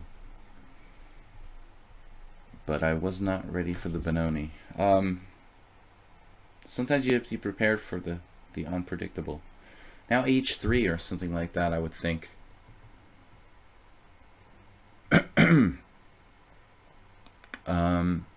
I guess b4 is strong. Once this happened to me against a guy named Eric Cook, a regular at the Marshall Chess Club. I had a very unpleasant experience with a knight coming to, a bishop coming to a6. Alright, but it's still, he can deal with it. The plan is very straightforward here. I'm going to have to take it off, and he gets my valuable bishop. Knight h5 is interesting. And I'm in time pressure too.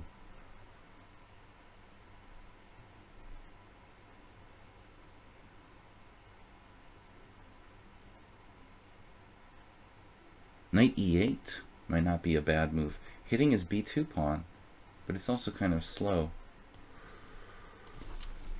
Alright, we'll play the obvious. This is very easy for white to meet, though. Maybe I have knight h5 later on. That's something, some hope. I've got to give up my white square bishop for his knight, and hope that I can get some play. Maybe the b2 pawn. Get his dark square bishop. Opposite colored bishops here, though. Is that even good for me? Well, he didn't play it. I don't know if he overlooked bishop a6. I mean, this is really an obvious idea. I was 100% sure he would play knight d2 and knight c4. Now he could have some tactical problems.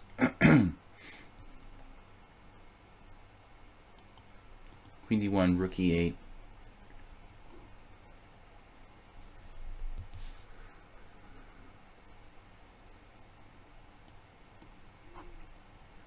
All of our pieces are working.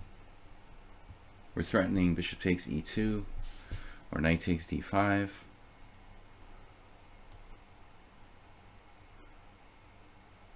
He'll get a little bit of counterplay here. I don't know how much. Hopefully not too much.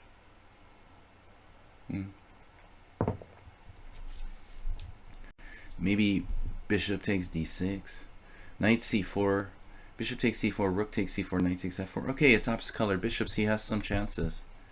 In opposite colored bishops, it's not so bad. Though he drops his b2 pawn at the end of everything. I don't think he wants to do that.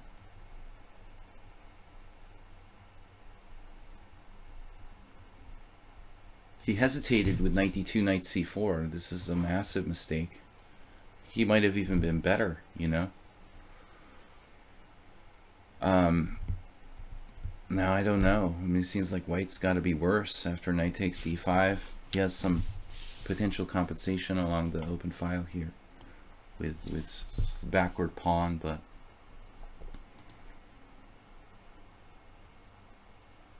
I mean, the point is I'm on this. So my knight's never hanging out to dry. I was thinking that might be a move. Probably we just recapture. And he's got knight c4. Well, let's say I take on e2 and then recapture. Then he's got queen d3 with a different kind of trick. Resourceful counter spiel.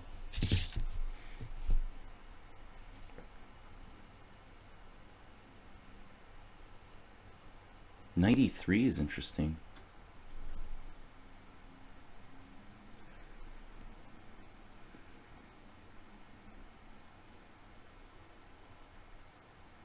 I'm just not sure it's enough. I mean, it's very nice, but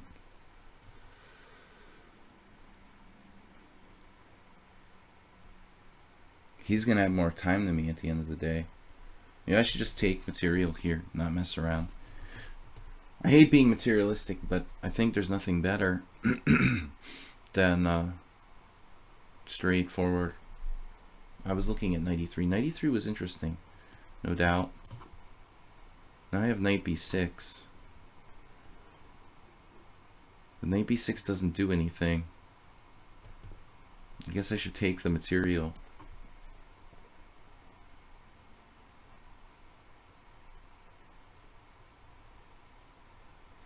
You know, if he does knight f4, knight b6 maybe.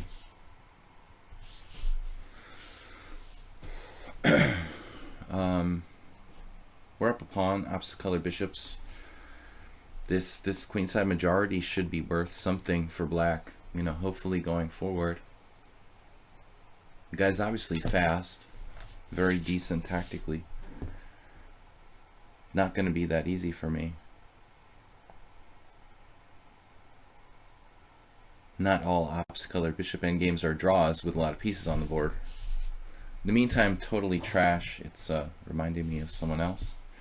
You know, this is simplified though. I'm starting to like this now after pawn takes. I think we're in good shape now.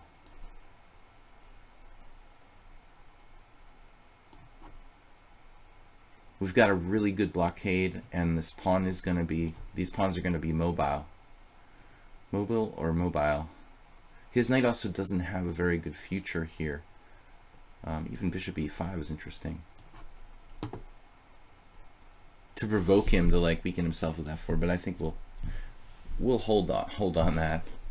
We should be winning here, these two pawns. So Justice Drugs had other ways to play there.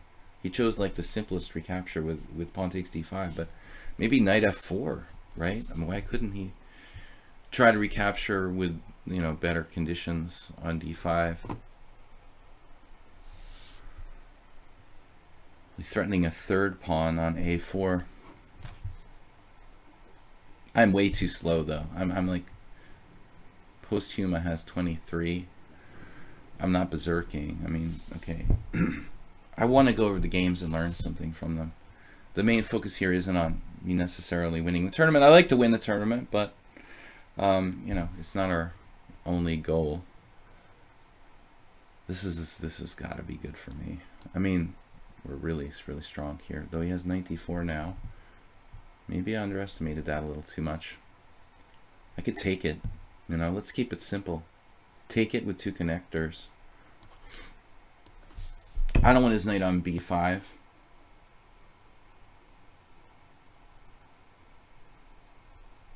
These pawns just guard themselves, so they're just locked in.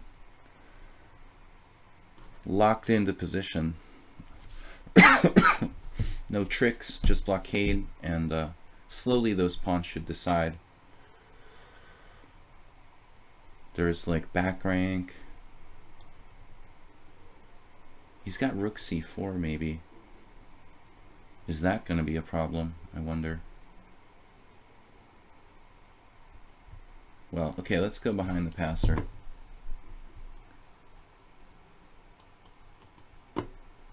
Rook behind pass pawn. This got to be good. All right, then knight c5.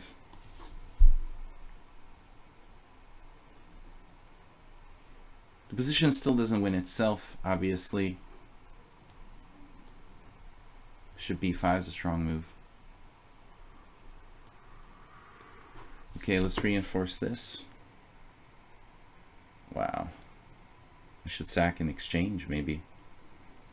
It's not absolutely necessary. Threatening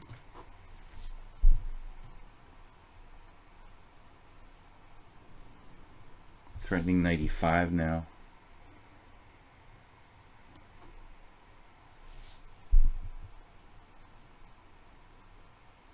I'm not really sure. Am I threatening anything? Are you threatening me? All right. No, okay. All right, back to tournament. Sixth place here. I Take Back has been stymied by the brutally perfect, totally trash. I'm missing the point. All your games went all the way through. This is the main reason you didn't have the points in the top 3. Plus no berserk. Yeah, I've had long games. Nefta, which is actually, that's standard for me because of my style. Oh man, this guy was in another tournament. Wasn't so? It's not personal against me. This guy spamming there is a guy who was spamming the like hourly blitz tournament too. He must be spamming every tournament on lichess. Arsenal fan played e4. Usually he's playing d4. Alright, so what are we going to do? Mr. Arsenal fan. C3 Sicilian. I may berserk, says play the Caro. You know, your name is very appropriate, obviously. You know the Caro Khan. It's really good. Bishop b5.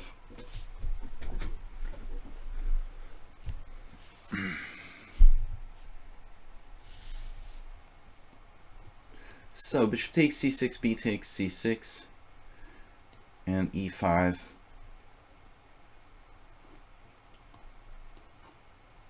Last time I checked, Arsenal fan had switched to playing d4. Now he's playing like the sharpest line of this.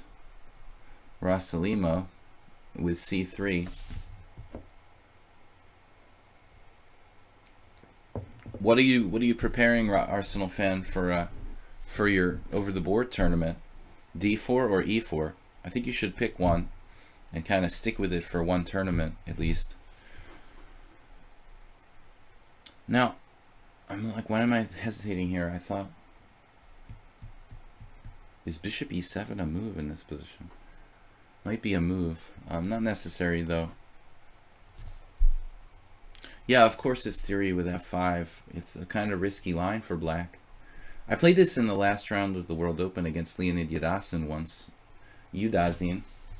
When we were both 6 out of 8 and we could win first place, or tie for first at least, you know, with a win. And it was a fighting game, but ended in a draw. That's the second time. Like 2 times I just drew the last round when I could have tied for first in the World Open. Pretty disappointing. But again, like the other game was against Kashishvili, really strong GMs. You know, you're kind of like, okay, it's a GM, it's a strong GM. I mean, a draw is okay. Harder for them to deal with, though. Arsenal apparently knows this line. We'd never ever had this before, but he's following maybe another game I had in this line. Pretty much the same exact game I had with a different player a few weeks ago. You know, it was probably actually like 2 months ago. I played this position against somebody. But it's not a really well-known variation that you see a lot of people playing all the time. Yeah, this is exactly the same game I had with the other guy.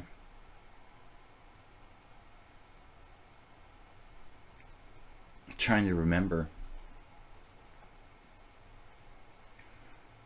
I'm just wondering if this other guy had played h3 at some point, you know? Maybe it's not exactly the same. This seems even better than the other guy's game. I think he might have played h3 somehow. Absolutely. This is probably Grandmaster theory by White here. If Arsenal fan wants to admit he knows. The theory 13 moves deep in this variation.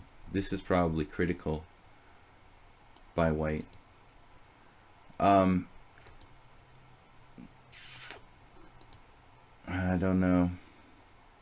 Could try to sack a pawn. Not really sure I have enough compensation.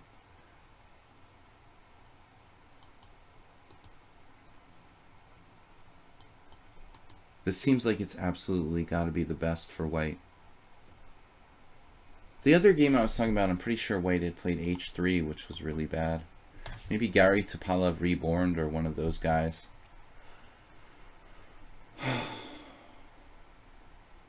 You know, I don't think even Yudazin played it this well.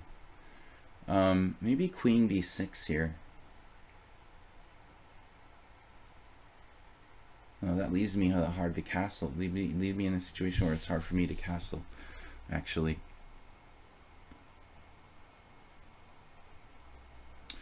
Castles, take, knight takes e4, knight takes e4, knight takes e4, bishop h4, just down a pawn. I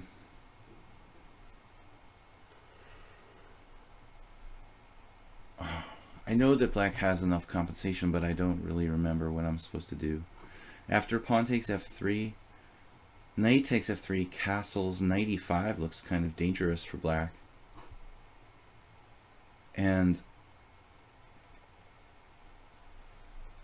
what other possibilities are there? Just castling feels like the right idea. I just don't think I have enough compensation for the pawn.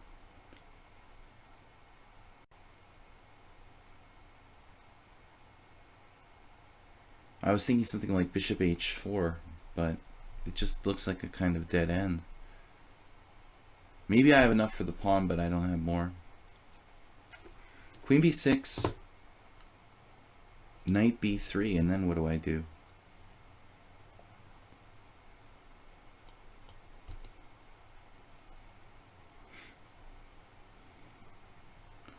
I'm looking at bishop d6, that looks crazy. No, I think I've just got to lose a pawn here. Sack a pawn here. Let's see. We're sacking a pawn for I don't know what.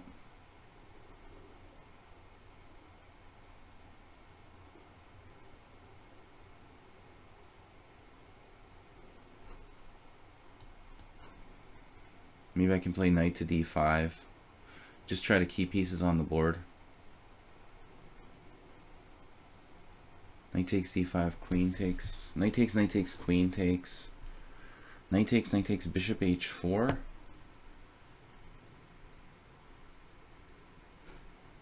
I don't know. It opens up my rook.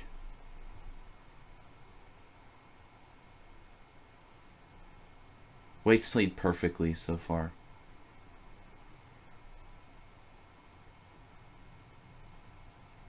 I just don't know if I have enough compensation for a pawn here. There's some, but I'm unconvinced. Maybe queen d5. Then knight g3 wins a piece. Is that right? No. No, but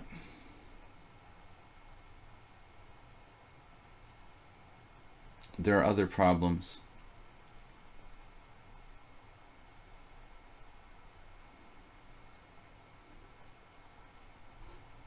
I don't know what to do.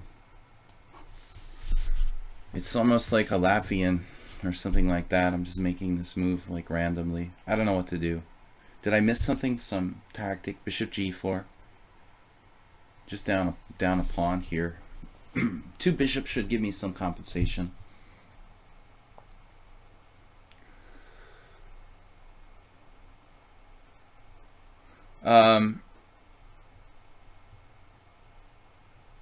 Alright guys, wow, the tournament's almost over. It's 9 o'clock. We've got just 12 minutes left. It looks like Posthuma is technically in first, because this inhumanly possible person is the leader. I Take Back is impressive, and Free Nick, World Loser, Justice Drugs, me. Xerox S for Ali Mali. Okay, knight c3 now. That's good to see like white retreating, you know, a little bit. Let's see if we can get him tied down somehow. Still not so easy. There's a check on b3. That doesn't do anything. Do I have... Whoa. Do I have bishop h4 at some point?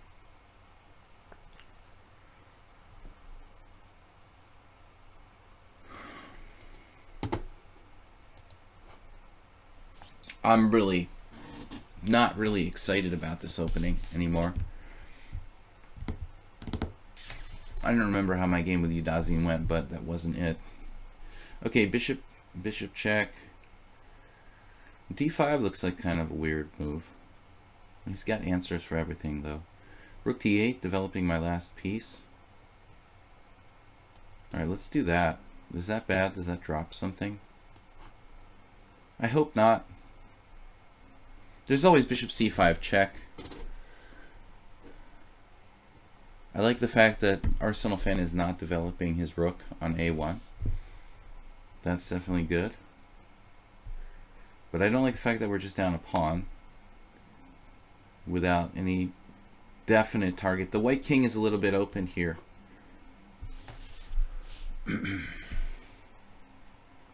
You definitely need a lifetime to learn the opening. But I mean, okay, this opening was pretty logical. I mean, I'm not surprised that anybody, you know, can find the first 13 moves. It made sense, you know. He played f3. It was the only way to break e4. I had this a long time ago in some blitz games. I might have even lost one over the board game against a relatively weak master, now that I think about it. But it was another thing. I think I blundered. Oh, what is this? Okay, bishop c5 check. Bishop e3. Found it. Bishop f7 doesn't work. Pawn takes pawn. Knight takes. What's up with pawn takes pawn?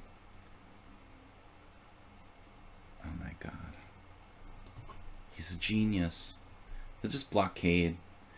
Actually, queen takes doesn't work, or does it? Doesn't necessarily work.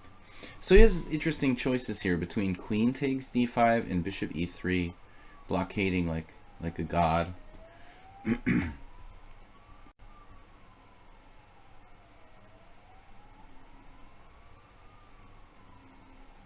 They look equally appetizing. Knight takes d5 as well. I don't know why I didn't mention that. That's because it's the best move. Bishop c5 check. Yeah, he has knight takes d5. Okay, is he getting mated there? Okay, that's not good, sorry. Never mind, bad suggestion. Okay, now he blockades like a god.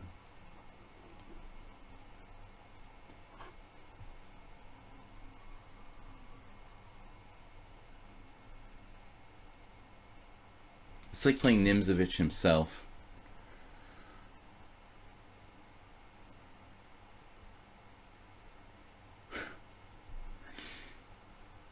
I'm lucky if I can hold here, probably.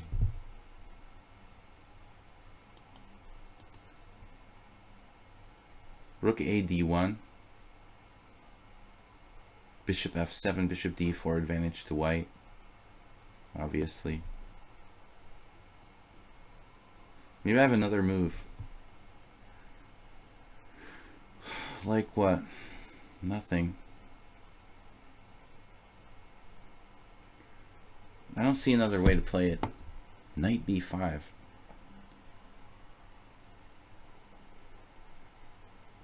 An oversight in an excellent position. Don't I have this now? Man, if he plays rook d1, followed by bishop f7, bishop d4, I just think that maybe white is better. Only 7 minutes left for the tournament.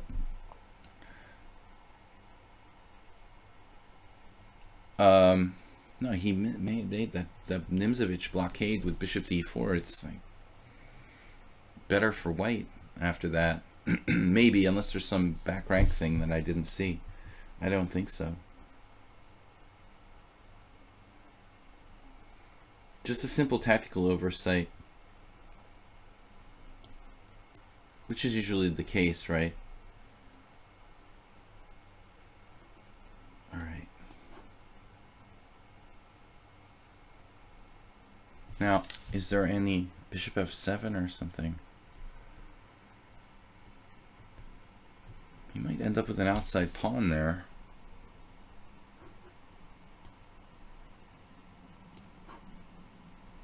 Here, I thought might be more accurate. Threatening bishop e4.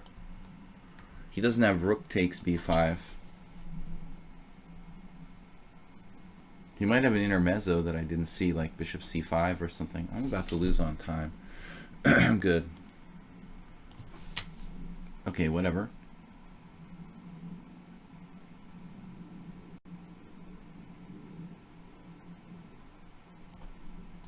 I hope he doesn't have any threats, because I wasn't really looking for any.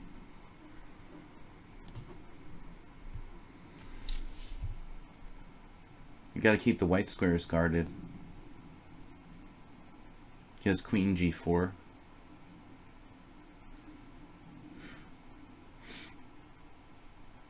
Now he dropped his queen. Maybe I should have mated him instead of taking his queen. A little more accurate, you know. I'm so materialistic. 5 minutes left. Just curiosity here before I try to start another game. So it's all been played. I'm supposed to play queen b6. I thought queen b6, queen b3, knight b3 was good for white. Fairchech has played this. Castles, wow. Okay, I need to review this. So it's apparently better for me. Our last chance for a game. Okay, Arsenal fan theory, but not necessarily good theory. It says black slightly better in the line after f3.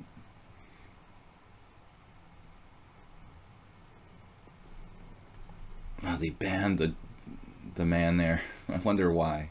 All right, 450 left. I don't know if it's time for another game. We're in 6th place. Totally trash. Posthuma. I take back. Free Nick. Free Nick. I don't think this game is gonna make it with my style here. In as far as the tournament counting this game. But let's see. Alright, he's playing like a different line. I thought about playing this for black with bishop g7. But you're not supposed to take on d4. Black should play d6 here. Fischer famously played that against Korchnoi in a game where he sacked the exchange and hung on by the skin of his teeth. So this is much like the other game.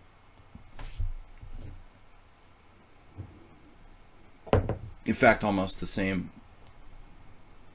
Maybe a transposition, right? To my other game. The game has to finish to count, yep.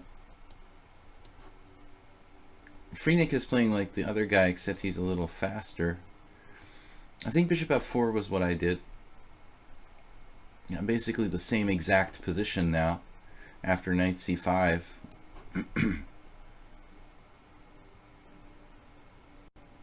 We have the exact same position. Bishop d7. This is different. Now, rook e8 I think is a different move.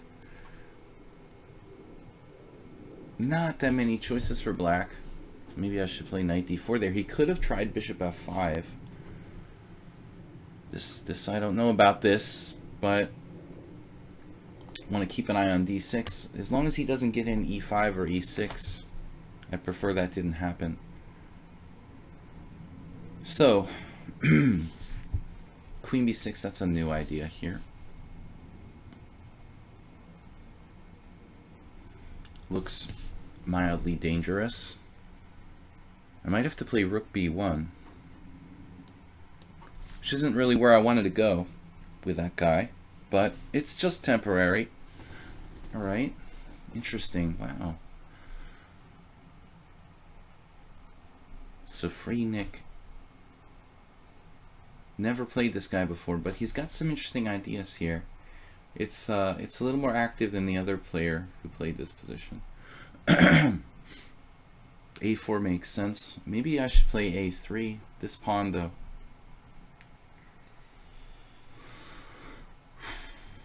Okay, we're gonna change tack here and play queen A5.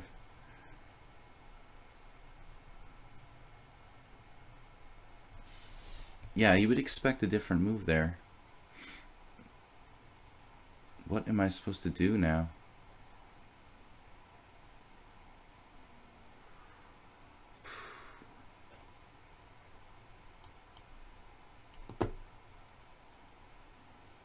This game is obviously not going to count for the tournament. He's threatening A3? No, he's not really threatening anything directly. But I have problems with my c4 pawn because my bishop is on c2. It's not really a Marazzi. That's kind of awkward. And I don't know what to do to get out of this awkward pin here. His time usage is startling. I would consider this position to be a difficult line, but he's just blended right into a normal accelerated dragon very, very comfortably here. Like, he's totally comfortable. All right. I don't know what to do. But I don't want to be recapturing on d2 with a bishop, I think.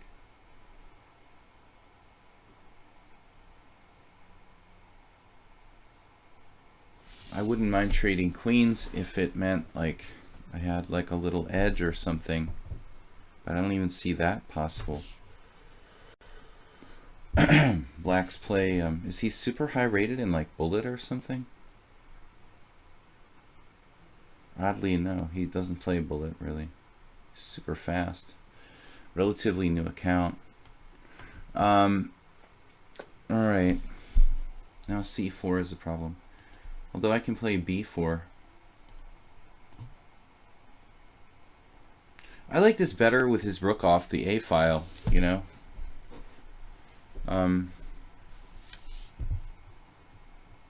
I can... Well, I didn't expect that.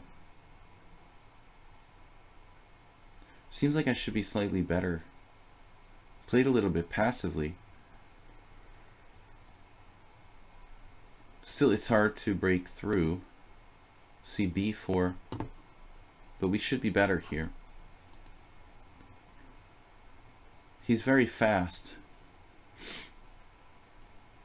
I think the temperature must have dropped in my office like 20 degrees in the last 5 minutes. I'm like freezing now. It's with the window open.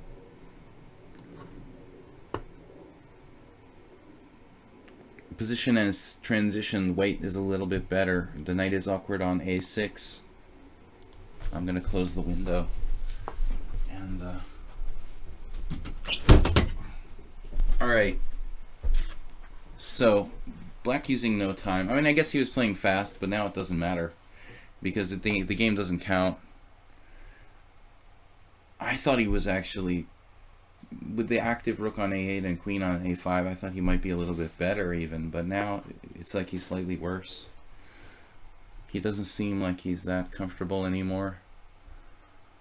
Still, these positions are not so easy to play in a fast game. White has to very carefully increase the space advantage. Alright, what's this bishop doing? I need to play for C5 somehow.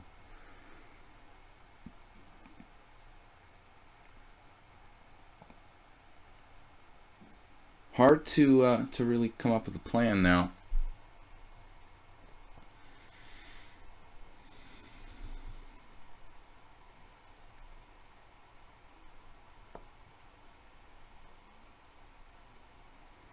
Stick my knight on B5, you know. You can always do that. But I'm not sure, you know, what I'm achieving with this. Maybe there is something to it. I mean, playing for like C5. On the other hand, I'm letting him exchange bishop. Just like instantly play queen C8. Okay. Just in case. I guess like bishop F5. Moving insanely fast. H5 now. Okay. What do I want to do? H5 kind of a typical accelerated dragon kind of move.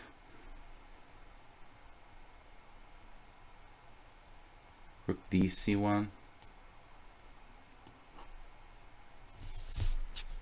Not sure what I have here. Just the position.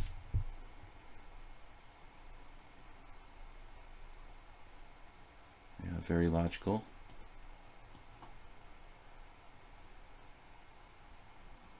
The guy's like insanely fast. But you'd think his bullet rating would be higher. Bullet 2230. Okay, that's credible. I'd hate to think how strong he was if he took his time. You know, that's the thing about this. That's worrisome. Now bishop D4 maybe. We can't take with the queen because of tactics. With bishop takes D5? No.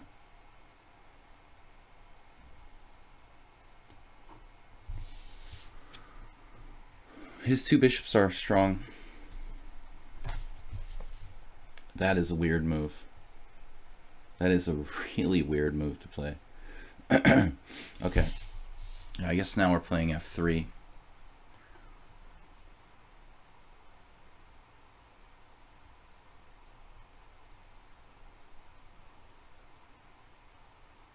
G4 is possible. It's overtly risky.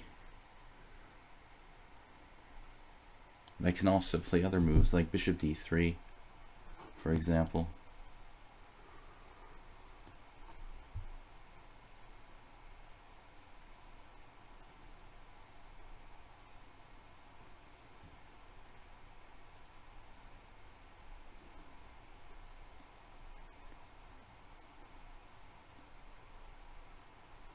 This is like insanely fast guy.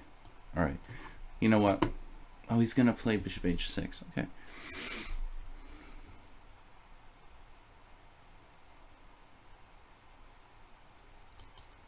Is this guy undefeated in this tournament?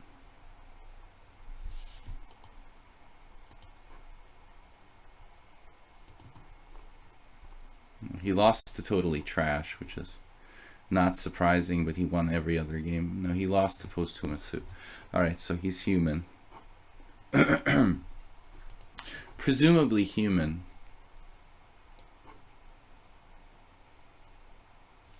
Ridiculously fast.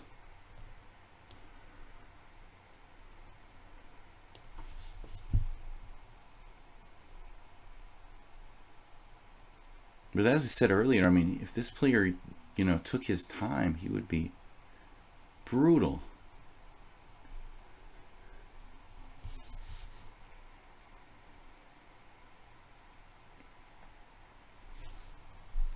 I don't know about G4 or not.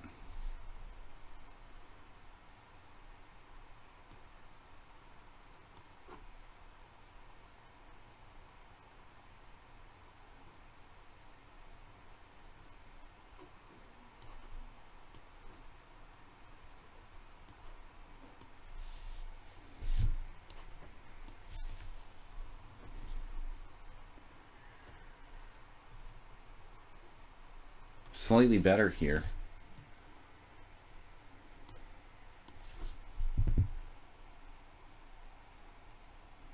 With absolutely no time. Imagine if this player was like berserking every game, you know? How deadly he would be. It's kind of frightening. Because I have no clue what to do. Just take pawns.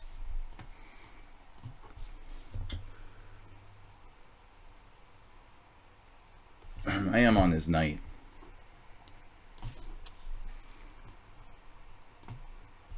Those pawns have to go. Knight's in a good position.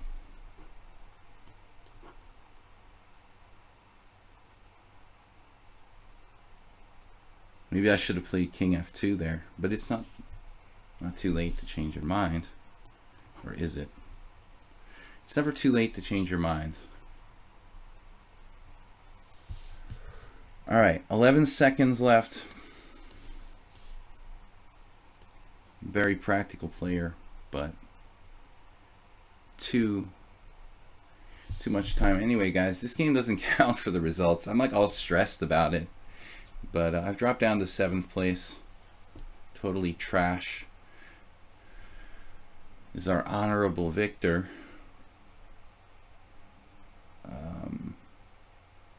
Let's just keep the pawns protected. Then we'll try to work the king out of the hole here.